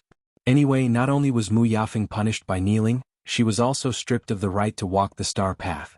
From now on she is not allowed to take a step on the star path. Xiao Ran laughed, but his expression was a little cold. Now, many people are suspecting that her previous performance was due to the help of the seventh divine emissary. Things had become so ugly, it was no wonder that people would think so much.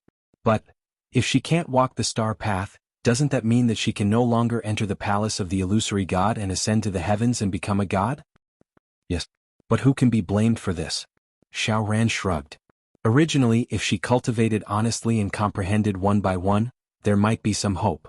But now she couldn't take it anymore and cut off all her escape routes. She just deserved it. He didn't know how many years he had been trapped in the last Shen formation, but he didn't think of using any other methods. This Mu Yafeng was so powerful that she could make the seventh divine envoy do this for her. Chu Luiyue paused. Didn't the seventh divine envoy help to plead for mercy? How can the seventh divine envoy care about this? Now even he has been stripped of the right to control the star path. By the way, you just came back, so you don't know about this. Chu Luiyue didn't know what to say for a moment. She had only been away for a short period of time and so many things had happened. Then who is in charge of the star path now? I heard that it was handed over to the fifth divine envoy. But the fifth divine envoy isn't a Shen master, and I don't know why the first divine envoy chose him. We all thought that he would choose the 11th divine envoy, who is also a Shen master. Chu Luiyue's eyebrows twitched. By the way, the 9th and 10th divine envoys left the divine gate. Have they returned? Xiao Ran nodded. They returned a long time ago. But these two aren't in the illusory god palace now, but in the illusory god ocean. I heard that they made some mistakes, but we don't have the right to ask and we only know the general idea. Mistakes. Chu Luiyue was stunned. Was it because they didn't succeed in bringing back the music score? But at that time in the god-slaying tomb, the two disappeared inexplicably. She didn't expect that they would be locked in the illusory god ocean after returning. She suddenly thought of something and asked, Senior Xiao Ran, have you seen the first divine envoy? He had even seen Lan Xiao and the others. Logically speaking, he should have some understanding of the first divine envoy, right? Xiao Ran paused. Are you asking about the previous one or the current one? Digression. 6 o'clock. Chapter 2344. Chu Luiyue blinked and asked curiously, You've met these two before? Xiao Ran nodded, then shook his head. You can say that. But I've only seen them from afar. I don't really know them. Not to mention the previous one, he was still young at that time and didn't have much of an impression of him. And the current one. She was also very low-key and mysterious, rarely showing her face. Although Xiao Ran had stayed in the illusory god palace for a long time, he hadn't fully comprehended all the Shen formations on the star path and entered the illusory god palace, so he hadn't been able to get close to the first divine envoy. Not to mention him, even the other divine envoys couldn't see the first divine envoy's face in recent years. I wonder what the first divine envoy is busy with. I can't describe it, but if I see him, I'll definitely recognize him. Chu Luiyue pursed her lips, feeling a little disappointed. Seeing her reaction, Xiao Ran couldn't help but laugh. Why? You seem to be very curious about the first divine envoy? Chu Luiyue's lips curved. There shouldn't be anyone in the illusory god palace who isn't curious about this, right? Actually, if you really want to see him, you can wait a few more months. Xiao Ran raised his chin. The gate of heaven will open for a year. When the time is up, the gate of heaven will close. At that time, all the cultivators in the illusory god palace can enter the illusory god palace. At that time all the divine envoys will appear, including the first divine envoy. Chu Liyue's eyes flickered. Really? Of course. This is the old rule of the illusory god palace. The gate of heaven opens once every 10,000 years, and every time, it will attract many cultivators, but in the end, only a few can ascend to the heavens and become gods. There's no need to talk about those who succeed. Those who fail are either driven out of the gate of heaven and left to fend for themselves, or forced to stay here and continue to cultivate, waiting for the next gate of heaven to open. But there aren't many who can really endure it. Chu Liyue suddenly understood. So, the opportunity to ascend to the heavens and become gods only comes once every 10,000 years. Yes. Xiao Ran said with a self-mocking smile. My strength and luck were both a little lacking. I stayed at the final profound formation for several years, but I still didn't make any progress.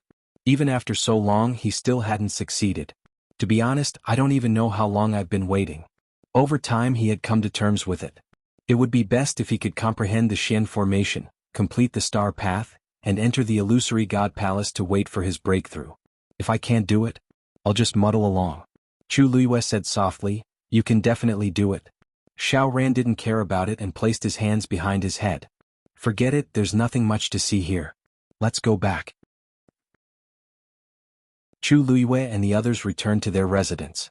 However, Mao Zhen did not travel with them. Instead, she chose a different direction. It probably had something to do with the great phoenix dragon's ancestor, so Chu Liyue did not ask further. Rong Xiu was resting in the room, but Yan Qing had already disappeared. Hearing the footsteps, Rong Xiu looked up. Has the matter at the Yuntian Tower been resolved? Chu Liyue asked. Rong Xiu nodded. It's all a small matter. Don't worry. As for you, I heard that Senior Lan Xiao appeared? Yes. Chu Liyue's expression turned serious as she briefly repeated what happened. Luckily it was a close call. Senior Lan Xiao should be temporarily safe for a period of time after this. It's a pity that he's trapped in the illusory god palace. It's really difficult to find where he's imprisoned. It's even more difficult to rescue him. Rong Xiu kissed her forehead. The more it's like this, the more we can't be too hasty. I know. Chu Liyue sighed softly and then said, besides, I really didn't expect Senior Lan Xiao to be the second priest of the illusory god palace, and Debao, Diwu Zhang's identity could not be confirmed yet, but there was no doubt that these two people were priests. Rong Xiu lowered his eyes and did not speak. Chu Liyue thought for a while and said, the illusory god palace is also searching for the music score. Now that I'm back, there's no reason they don't know that it's with me now. Why haven't they done anything yet? Rong Xiu raised his eyebrows. The music score has already recognized you as its owner. Even if they want to snatch it, can they? That's true. Now Chu Liyue had the upper hand. The music score was obviously very important to the illusory god palace. The more important it was, the more cautious they would be and would not dare to act rashly. Especially now that the three music scores were all with her, they had become Chu Liyue's life-saving trump card. Chu Liyue pondered for a moment and said, I plan to rest for a while first, then directly complete the star path and officially enter the illusory god palace. Rong Xiu looked at her. Okay. When the time comes, I'll go with you. Lan Zhao's matter could be considered to have come to an end for the time being. After the commotion, Chu Liyue was much more relieved. Debao and Lan Zhao's identities were so special, and it was obvious that they had a certain trump card that made the other party wary. In that case, there would be ample room to make more preparations for the rescue of them. As for Diwu Zhangze, although he was not a priest, he was locked up together with Debao and Lan Xiao, so there was probably some connection between them. At least now they knew where he was locked up. Chu Liyue had just taken back the last music score, so she planned to use this time to integrate the third music score. In the room, Chu Liyue sat cross-legged, surrounded by a layer of silver-red flowing light. Soon, a stone rolled out from the universe ring on her hand and floated quietly in the divine realm. The space around the stone distorted for a moment, but it quickly returned to normal. Then, the second stone, the third stone. Soon Chu Liyue was surrounded by these stones. She closed her eyes and her thick and long eyelashes trembled slightly. The bright light shone on her face and her skin was clear and white like jade. She followed the tone of the music in her memory and began to arrange the stones around her. She had heard the complete music score once in the god-slaying tomb, so what she needed to do now was to integrate these scattered pieces of music and then combine them with the first two pieces. Chapter 23:45. This was easier said than done. Chu Luiyue had tried it once in the god-slaying mound, but she did not succeed. The third score had been cut too thoroughly. She held her breath and raised her hands gently. The stones began to arrange themselves in a certain order. However, even if Chu Luiyue followed the tune she heard and placed them in the correct position one by one, it did not go as smoothly as she had expected. Because there seemed to be an invisible barrier between these stones, and they even faintly contradicted each other. The more stones gathered together, the more obvious this resistance was. Chu Luiyue's brows gradually furrowed. Finally, at a certain moment, the stones in front of her scattered with a loud bang. Chu Luiyue opened her eyes. She realized that with her current strength, it was basically impossible for her to completely control it. Even if she was already a god, when these stones did not listen to her, she really could not do anything about it. Every single one of them contained the aura of a Tao sovereign. Chu Luiyue was not satisfied and tried a few more times. But no matter what method she used, the final result was the same. In the end, Chu Luiyue finally chose to give up. Forget it. She stood up and put away the divine territory and the stones. It was probably useless to force it now. She lifted her feet and walked out. Treasure Pavilion, 2nd floor. In the room, Yan Gu was lying on a small couch, playing with a divine weapon in his hands in boredom. Sigh. He let out a long sigh and turned over. When will these days come to an end? Ever since he returned to the Illusion God Palace, he had been on the 2nd floor for a long time, not daring to step out of the door. Who would not feel suffocated? Knock knock. Second Master. That was Mingshu's voice. Yan Gu said lazily. Come in. Zhao pushed the door open and came to Yan Ji's side, handing over the things in his hands. Second Master, this is this month's account book. Please take a look. Yan Ji's eyelids twitched. There hasn't been much business this month. What's there to look at? Tisk. Although the number of people who came here to buy herbs had decreased after the herb mountain reopened, there were still many other businesses in the store. Is it really okay for you to be so casual? Yan Gu glanced at him. Are you scolding me? Mingshu immediately said, this subordinate dares not. Yan Gu snorted, but still took the account book and flipped it open. You can hide your thoughts a little deeper. His lips twitched and he cleverly changed the topic. Second Master, you've been here for a long time. Why hasn't the First Master said anything? At the mention of this, Yan Gu felt wronged. He let out a long sigh. Sigh, there's nothing we can do about it. Since his master had given his orders, he naturally had to obey. However, I heard that Madam has been quite active recently. I reckon that victory is in sight. Mingshu smiled. I heard that Second Master and Madam are old acquaintances. When he sees you, he will definitely be very happy. Yan Ji's brows twitched. Hiss. Based on his understanding of that person, if he knew that the Second Master of Treasure Pavilion was him, then, when the time came, would he still have a way out? Thinking of this, Yan Gu hurriedly said, no hurry, no hurry. It wouldn't be too late to talk about this when his master also decided to show up. At least he could block it for a while, right? As Yan Gu spoke, he flipped a few more pages and couldn't help but rub his forehead. So I really don't want to read this. If the third oracle is still... His voice stopped abruptly. Mingshu's expression changed slightly. Just as he was about to speak, he suddenly heard a commotion outside. Master Mingshu? It was Chu Luiyue's voice. Yan Gu and Mingshu quickly exchanged glances. Yan Gu was quick to react. He stuffed the account book back into Mingshu's hands and disappeared in a flash. His actions were as fast as lightning. Mingshu, Master Mingshu, are you there? Chu Luiyue waited on the first floor for a while. Seeing that there was no one, he decided to go upstairs to take a look. After calling out twice, Mingshu finally pushed open a door and walked out. Miss Shangguan Yu, call me Madame Rong. Chu Luiyue said. Since Rong Xiu was here, this title was more appropriate. Mingshu's eyelids twitched. Yes, madam. Chu Luiyue vaguely felt that it was a little strange. She wanted to correct him but thought that it wasn't a big deal, so she didn't mention it. Master Mingshu, I'm here this time to copy the rest of the mythical flame diagram. Mingshu had expected that she was here for the mythical flame diagram, but he was still stunned when he heard her words. All of it? Chu Luiyue nodded slightly. There seemed to be a faint glow in his clear black eyes. Yes, all of it. Peach Blossom Cove. Yu Mansion. Sanson held the account book and walked unsteadily through the corridor with small steps. Suddenly, his nose felt itchy and he sneezed. Achoo. This sound made him dizzy and his vision blurred. Damn, who's talking about me behind my back? He subconsciously looked at the silver bridge in the sky. Sigh, I wonder how Master and the others are doing now. At this moment, Wu Yao hurried over. Third brother? Sanson rubbed his nose. When he turned around, he saw that Wu Yao's expression was a little strange. He blinked his small eyes. What's wrong? What happened? Why are you in such a hurry? Wu Yao quickly walked to him and said in a low voice. Third brother, there's a problem in the Taoist world. Chapter 2346. When Sanson heard this, he immediately put away the account book. What's going on?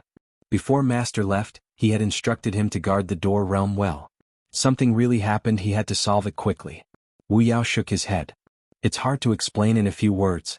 Third brother, come with me to take a look. Now that big brother and second brother were not in Peach Blossom Cove, Sanson was the one in charge. Moreover, Sanson was the most familiar with this place. Sanson nodded. Let's go. Let's not delay. The two of them walked straight and soon arrived in front of the door realm. Yujio was holding a wooden sword in his arms and waiting there. When he saw the two of them, he immediately went forward. Third brother, fifth brother. Sanson looked at the barrier and was shocked. The gate realm, which was originally transparent, was now flowing with vibrant colors and resplendent lights. The specks of light gathered together, forming a huge round mirror. On the edge of the mirror, complicated and exquisite patterns could be vaguely seen. They were mysterious and powerful. On the surface of the mirror, a silver light flickered. It was so dazzling that one could not open their eyes and look directly at it. When Sanson saw this scene, he was also stunned on the spot. He stared at the mirror for a long time. This mirror looked extremely heavy and sacred, but it was embedded in a thin layer of the door realm. It looked a little strange. When did this appear? This morning. Wu Yao said, after seeing it, I called Yujio to guard here. I went to look for you, third brother. This matter was obviously not right. He did not dare to be negligent. Sanson took a step forward and immediately felt a strong pressure spreading out from it. It was difficult to get close. Upon closer inspection, the void near the door realm seemed to be affected by the mirror and was slightly distorted. Sanson frowned. Third brother, shouldn't we report this to Master as soon as possible? Yujio asked. Sanson nodded. Of course I do. He turned back to look at the two of them with a conflicted expression. But, who should we send? Wu Yao and Yujio looked at each other. The two of them had been taking turns to guard this door realm. Of course, it was more suitable for them to do this. I'll go. Wu Yao pondered for a moment and said. Speaking of which, this is the first time I've seen such a situation. I'll try my best to explain it to Master. Sanson nodded in agreement, but felt a headache coming on. But if you leave, won't Yujio be the only one left here? There were many strong martial artists in the Peach Blossom Cove, but their master valued this realm very much. Thus, they tacitly agreed to entrust it to the 13U sect. Presently, Sun Yi and the rest had all followed Chu Luiwei to the illusory god palace, leaving only the few of them to guard the Peach Blossom Cove. It would be difficult to choose a suitable person to guard the gate realm. At this moment, a sound suddenly came from a mountain peak not far away. The three of them looked up at the same time and saw a thin and tall figure standing at the top of the mountain. The surrounding heaven and earth energy was rapidly surging towards him. That's Little 13? Yujio asked in surprise. Is he going to break through? That's him. Wu Yao narrowed his eyes. This child has been going out early and coming back late recently. I didn't expect him to break through now. Sanson rubbed his round palms. I remember that Little 13 should have broken through to become a rank 9 warrior, right? TSK, how long has it been since he broke through? Little 13's talent is not to be underestimated. Boom. As he spoke, a majestic aura suddenly spread from Little 13's body. He had officially become a rank 9 warrior. Sanson nodded in satisfaction. Not bad, not bad. I'll pick some good pills for Little 13 to stabilize his realm. Yujio glanced at him faintly. It's rare for third brother to be so generous. Usually, it was as difficult as ascending to the heavens for them to take anything from him. However, third brother was extremely good to Little 13. Sanson snorted. Can you compare to Little 13?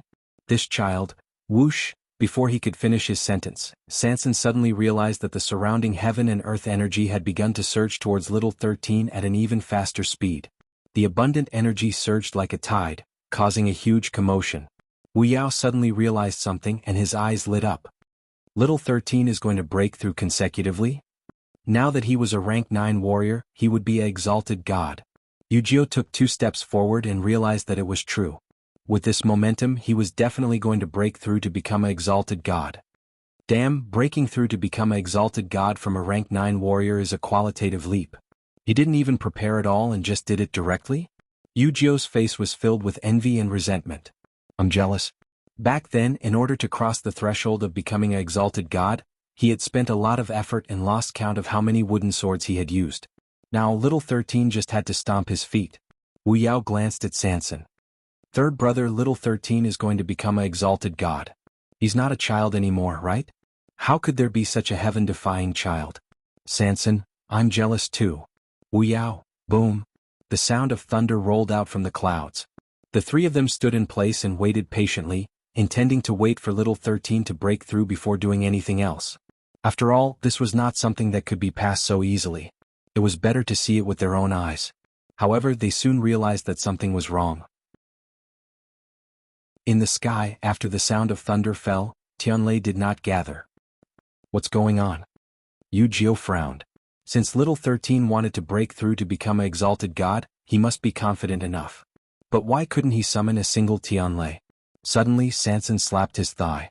I remember now. The 2 of them looked at him in unison. Sanson explained with a frown. Recently, the cultivators in Peach Blossom Cove have been unable to summon Tianlei. You 2 have been stationed here, so you might not know, but I've heard of a few similar situations. It's not just the exalted gods, but also those who are preparing to break through to become exalted gods. No matter what they do, they can't summon even half of Tianlei's power. It's just that I've been busy before, so I forgot about it. At first, Sanson didn't really take this matter to heart. However, judging from little 13's current situation, it was much more serious than he had expected. None of them worked? Wu Yao and Yujio were shocked. They looked at each other. Then what's going on? You know, without the tempering of Tianlei's power, it's very difficult to break through. Even if they could do it, there would be some problems. Sanson scratched his head anxiously. This, clang? The sound of something shattering suddenly came from the sky. Chapter 2347. The 3 of them looked over and saw a silver Tianlei in the sky. It was heading straight for little 13. Where did this Tianlei come from? Sanson was stunned and subconsciously raised its head to take a look. What the hell? This Tianlei didn't come from the sky, but flew over from an unknown place. Moreover, it appeared too suddenly. Will there be a problem? I think we should go and stop that Tianlei? Yujio said as he gripped the hilt of his sword tightly. However, he had just taken half a step when a second Tianlei came. It was also heading for little 13. At the same time, an inexplicably familiar aura came. Wu Yao narrowed his eyes and raised his hand to stop Yujio. Wait. Yujio was stunned and looked at him strangely. Wu Yao raised his head. Don't you feel that this movement? Seems like I've seen it before? Yujio blinked.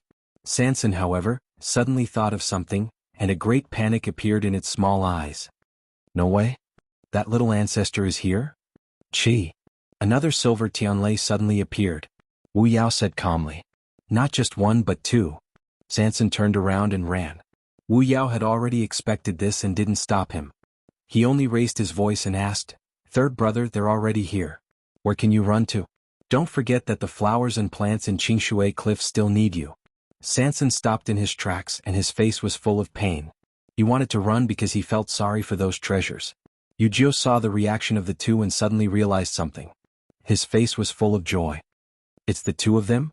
Wu Yao laughed. Who else could it be? Yujio said excitedly. Third brother. Then hurry up and get ready. We haven't seen each other for so long. Why don't you give them a greeting gift or something? Sanson wanted to cry but had no tears. So it's not you guys who are bleeding. While the 3 of them were talking, a few more silver Tianlei appeared one after another. 13 was still in a daze at first, but when the first Tianlei arrived in front of him, he immediately realized something and was pleasantly surprised. Then, without hesitation, he drew the Tianlei into his body and began to refine his divine body. Although Tianlei did not descend from the sky, it still contained an astonishing amount of power. 13's entire body was in intense pain, as if every inch of his flesh, blood and bones were being torn apart. However, he could only grit his teeth and swallow all of it. At the same time, he tried his best to convert all of it into his own strength. Then came the second and the third. Numerous Tianlei surged forth and shone brightly, almost completely enveloping 13's figure. However, the aura on his body continued to rise. Finally, when the last ray of silver light entered his body, he suddenly opened his eyes. A shocking aura burst out from his body. At this point, 13 had finally broken through and entered the high god realm. Not a demigod. It's the exalted god. Yujio couldn't hide her excitement. Little 13 is indeed powerful. Wu Yao's face was filled with satisfaction and admiration. As expected of Big Brother's personal disciple. Such a young high god should be a rare existence in the entire Divine Ruins world, right? On the mountain top, the fluctuations around 13 gradually calmed down. He looked in the direction of the Tianlei. A joyful smile appeared on the young man's handsome face. 11th sister, 12th sister. As soon as he finished speaking, two figures quickly flew over from afar. They were two young girls who looked no more than 15 or 16 years old. They wore the same dress, but one was pink and the other was lake green. When they stood together, they contrasted nicely and looked very beautiful. However, most importantly, those two young women were both very beautiful. They were extremely beautiful. They were actually a pair of twins. However, although the two of them looked exactly the same, their auras were very different. The girl in the lake green dress had a cold expression and a strong aura. The other girl seemed to be a little timid and obedient as she followed behind the girl in the lake green dress. The two of them stepped on a sword and were extremely fast. In the blink of an eye, they arrived in front of 13. 13 went forward to welcome them. The two girls showed the same smile on their faces. The difference was that one went from being cold to being gentle, and the other went from being soft to being cute. Congratulations, 13. The girl in the lake green dress said. Her voice was as bright and clear as her appearance. 11th sister, I should be the one thanking you. If it wasn't for your help just now. 11th sister waved her hand. We're all brothers, no need to be so polite. 13 was speechless. The corner of his mouth twitched slightly and he finally said, It's been so many years, 11th sister. You haven't changed at all? 12th sister quietly tugged at 11th sister's clothes and whispered, Sister, it's brother and sister. 11th sister raised an eyebrow. What's the difference? 12th sister shrunk her head and whispered. Yes. 13 laughed dryly, and then he was surprised to find, 11th sister, 12th sister, you've also become high gods? We broke through not too long ago. If not for this, we wouldn't have come back so late. 11th sister explained. 13 nodded in understanding. By the way, that Tianlei just now, he still couldn't figure out how they managed to send so many bolts of heavenly lightning over. He thought that he wouldn't make it today. 11th sister's face was expressionless. Oh, that's nothing. We just broke an Emperor Divine artifact and took out the power of Tianlei from it for you. 13 was speechless. In the distance, Sanson heard this and wanted to leave. Emperor Divine artifact. It was destroyed just like that. These two little ancestors were so full of themselves now. However, at this moment, 12th sister looked over. Third brother and the others seemed to be here too. Although there was some distance between them, it would be a lie to say that they couldn't see or hear. Yujio was very happy. Third brother, fifth brother, what are you waiting for? Let's go. It's been so long since we last saw them. After he finished speaking, he took a step forward, tipped his toes, and headed straight over. Wu Yao glanced at Sanson and reminded him, Third brother, 11th sister doesn't like people to be late. After saying that, he also followed after her. Sanson took a deep breath and prepared himself mentally for a long time. He stretched out his hand and put on a smile before turning around to follow. Don't be afraid. Maybe these two little ancestors have grown up and won't be as ignorant as before. With that thought, Sanson finally felt more at ease. They were not slow and soon reached the top of the mountain. 11th sister. 12th sister. Yujio laughed. We haven't seen each other for so long. Did you miss 9th brother? No. I did. The two girls spoke in unison. Chapter 23:49. Aunt 12 looked at Aunt 11 helplessly. It was rare for her to be so stubborn. She repeated, Yes. My sister and I miss our master, brothers and sisters very much. All right, and 13. She rarely said so many words at once. Although she tried to raise her voice, it was not obvious. It still sounded soft. It was as if she had not eaten her fill. Then Yuju really did ask. Sister 12, you came without eating? Aunt 12 blushed and shrunk behind Aunt 11. After a while she replied softly, yes. Aunt 11 said, we were in a hurry. These few words could be considered an explanation. Yujio's heart suddenly ached. How can this be? No matter how anxious you are, you can't not eat your fill. Aunt 11 shook her head. It's nothing. We heard that third brother has a lot of good food here, so we thought that it would be the same if we came here to eat. Sanson, who had just arrived, heard this and suddenly stopped in his tracks. Aunt 11 had already looked over. Third brother were hungry. The flesh on Sanson's face trembled. Under the gaze of several pairs of eyes, he took out 2 bottles of pills with difficulty and handed them over. Is this enough? Aunt 11 took it with both hands and turned her head to pass it to Aunt 12. Use it first. After that she turned around and looked at Sanson. There was no expression on her cold and indifferent face. But Sanson was too familiar with her expression. He gritted his teeth and took out 2 more bottles. Third brother, both of us are high gods now, Aunt 11 reminded him softly. Sanson's hands trembled and he took more out with tears in his eyes. 1 bottle, another bottle, and another bottle. Aunt 11 did not stop him. It was not until Sanson's hands were almost unable to hold it that he could not help but ask, still not enough? Aunt 11 took the things, gave some to Aunt 12 and kept some for herself. Aunt 12 opened a bottle and whispered, Sister, these are all doctor-level pills. Aunt 11 raised her eyebrows. Third brother, don't you have doctor-level pills? The corner of Sanson's mouth twitched. How much is this? It's enough for you to eat for a long time. It took a lot of effort to break a King Divine artifact. Aunt 11 said confidently, if third brother really can't bear to part with the food, then it's fine. We'll just starve. Anyway, we've already gotten used to it after all these years. Here. Give it all to me. Sanson couldn't listen to them anymore. She took out a lot of pills and stuffed them into the hands of the 2 girls. Lady 12's lips curled into a faint smile. Thank you, third brother. Aunt 11 glanced at Sanson. Looks like third brother is indeed rich and imposing now. Given his personality, the fact that he could take out so many of them so easily meant that he had an astonishing amount of them. Sanson's heart sank. Exposed. He rubbed his face with heartache. He used this kind of trick every single time. He didn't even bother to switch. However, there was nothing he could do. What could she do about her sister? How could he let her starve? Yujio urged. Hurry up and eat. Otherwise, third brother will regret it later. Sanson glared at him. Only then did Aunt 11 and Sanson respond. They opened the jade bottles in their hands and began to eat the pills. Aunt 12 was thin-skinned and was more refined. She poured out the pills and ate them one by one slowly. Aunt 11 directly opened the cork and gulped down the pills. Sanson looked away and clutched his chest with heartache. In the 13 Yugards, other than little 13, these 2 were the youngest. Because they were both girls and twins, the brothers and sisters had doted on them a lot back then. They were even more doted on than little 13.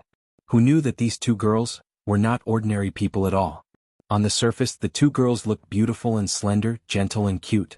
However, in reality, their appetite was more than the rest of the 13 Yugards. It was more than the rest of the 11 people combined. Fortunately, Chu Liwei was still the empress at that time and could still afford to feed them. But slowly the 2 girls grew up. Normal meals were no longer enough for them. No matter how much they ate, they still got hungry easily and were often weak and powerless. Later, Tsuni started to let them eat pills. The older they were, the more pills they ate and the higher the level of pills they ate. When other people ate different pills, they would have different effects on their bodies. However, it was different for the 2 of them. All kinds of pills had only one function when it came to them: to replenish their energy. If they could eat their fill, they would have strength. That was why Yujio asked them that the moment they met. It was because they had been hungry too often in the past.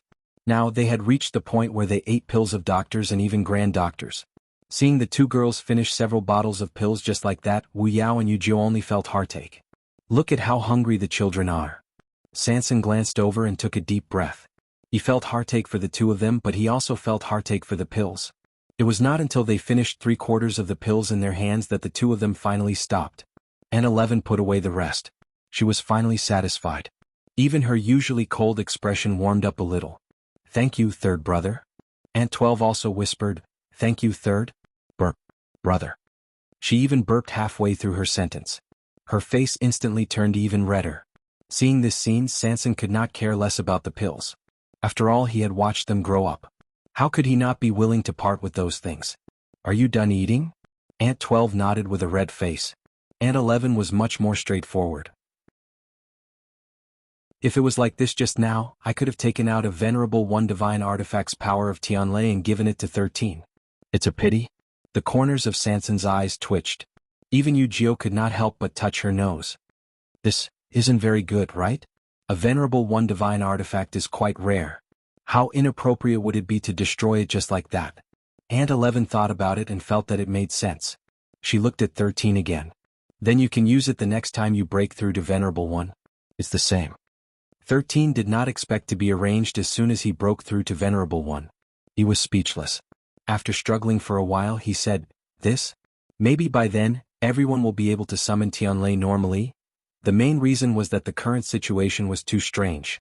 Crack. A crisp sound suddenly rang out. Everyone present was shocked. When they looked over, they found that 12th Nyang was holding a sword that had already broken into 2 pieces. It was the sword that the 2 of them used when they flew over just now. It was also an Emperor Divine artifact. Aunt 12 obviously did not expect the situation to turn out like this. She stared blankly at the broken sword in her hand, then looked up at the others with a guilty expression. I didn't do it on purpose.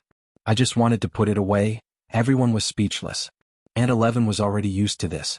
She took the broken sword and rolled it into a ball. Then she pulled out a few silver Tianlei from it and absorbed them into her body. "Don't waste it. Sister, remember to eat until you're full next time." Sister 12 nodded obediently. "I know." Chapter 2350. When she ate too much, she could not control the strength in her hands. She had made this mistake before, so she was usually very careful. However, she had been hungry for too long this time and could not hold it in. Although Aunt 11 had the same physique as her, as the elder sister, she had better self-control. Just as she was about to throw away the thing in her hand, Aunt 11 noticed that the others were looking at her strangely. She paused. "This thing can't be thrown away?" She glanced down at it. "But this is already a pile of scrap metal. There was nothing to be reluctant about, right?" Yu-Gi-Oh swallowed hard. "Sister 11, it was an Emperor Divine artifact just a few minutes ago. It was destroyed by you in the blink of an eye. Don't you feel sad at all?" Aunt 11 looked at him. Aunt 12 whispered in agreement. "Brother 9, this thing really can't be used anymore. What was the point of keeping it?" Yu-Gi-Oh's eyes twitched. Of course, he knew that this thing could not be used anymore. Was this the key to the problem? Wu Yao coughed. "They're right. Even if it was an Emperor Divine artifact before, now that it can't be used, it's no different from trash. It's good to throw it away." The rest of the people fell silent. Originally, they wanted to ask how the 2 girls had survived these few years, but now it seemed that there was no need to ask. Even if they really wanted to ask, they should ask the people who met them how they survived. "Where's Master?" Aunt 11 looked left and right. "We've been here for so long, but I don't seem to have sensed Master's aura." Seeing that the 2 of them seemed to be very uninformed, Wu Yao briefly recounted what had happened before to them. After listening, Aunt 11 was still calm, but Aunt 12 had already widened her eyes and looked at the silver bridge in the sky. "Then, if that's the case, Master and the others are there now?" Wu Yao nodded. "That's right. Also, there's some trouble in the Gate Realm. We were thinking of reporting to Master." Aunt 11 followed his line of sight. "Is this Gate Realm very important?" Wu Yao nodded. "That's why we're still discussing who should stay here to guard it with Yu-Gi-Oh. That's easy." As Aunt 11 spoke, she flipped her hand and took out something. Dong. The heavy object fell to the ground with a dull thud.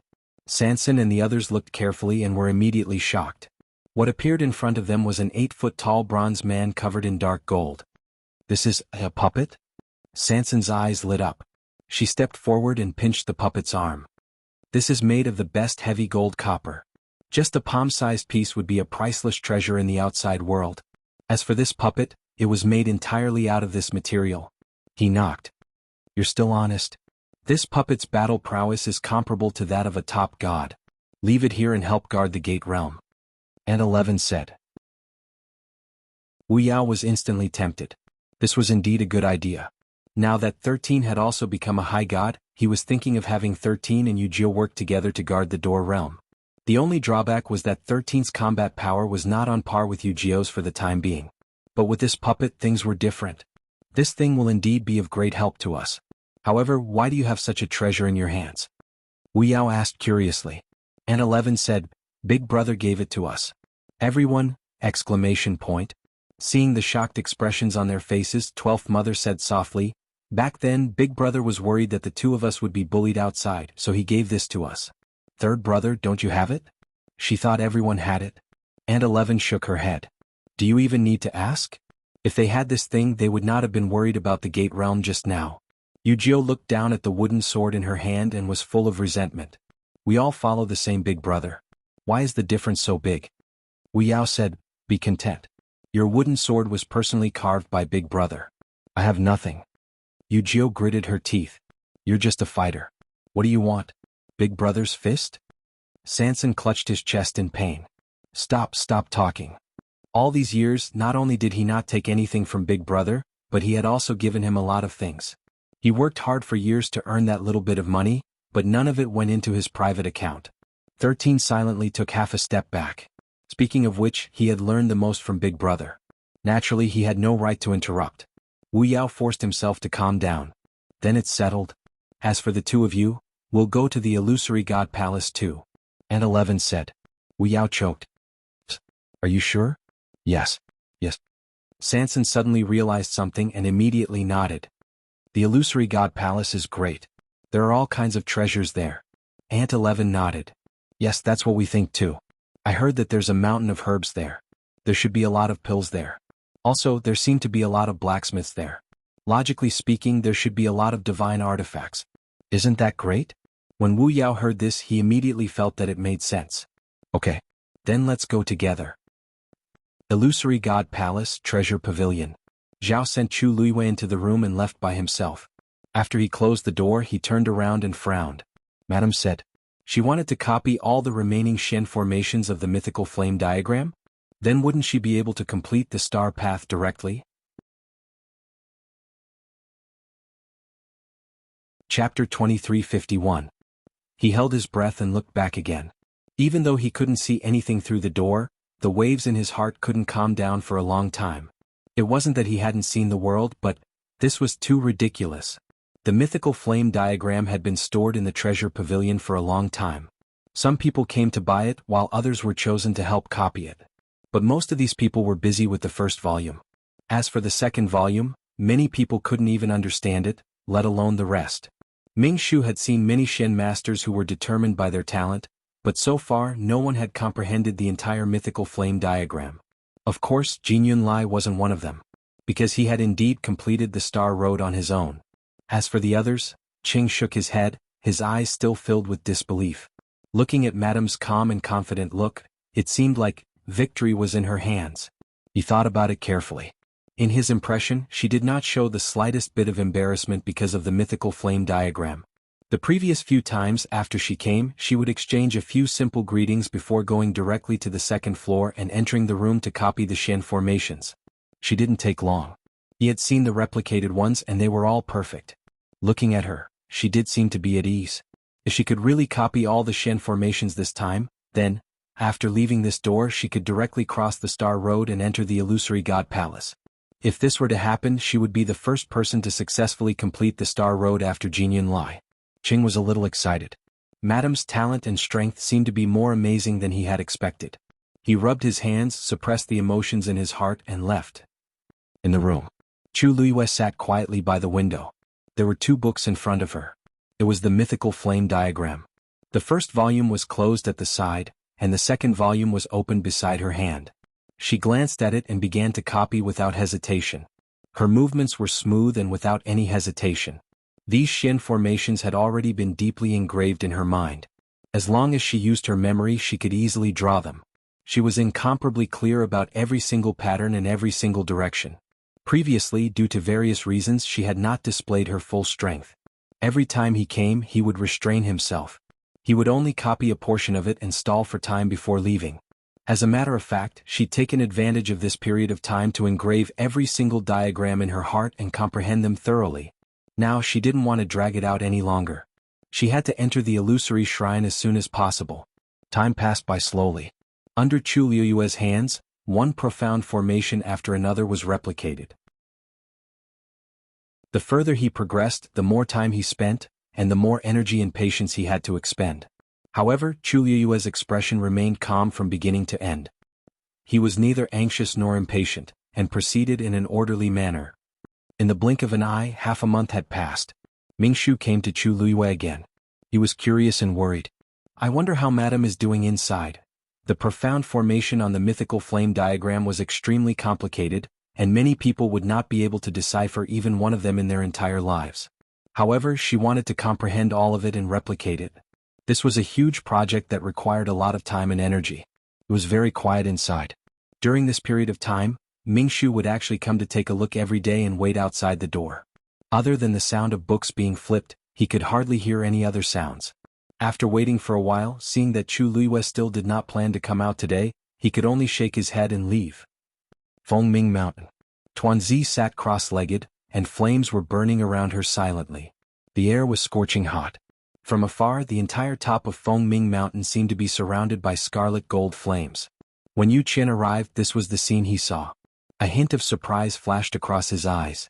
As expected of the purest bloodline, whether it was Yi Zhao or Yi Gong, none of them could compare to it. At this rate of cultivation, Tuanzi should be able to open the 8th meridian in no time.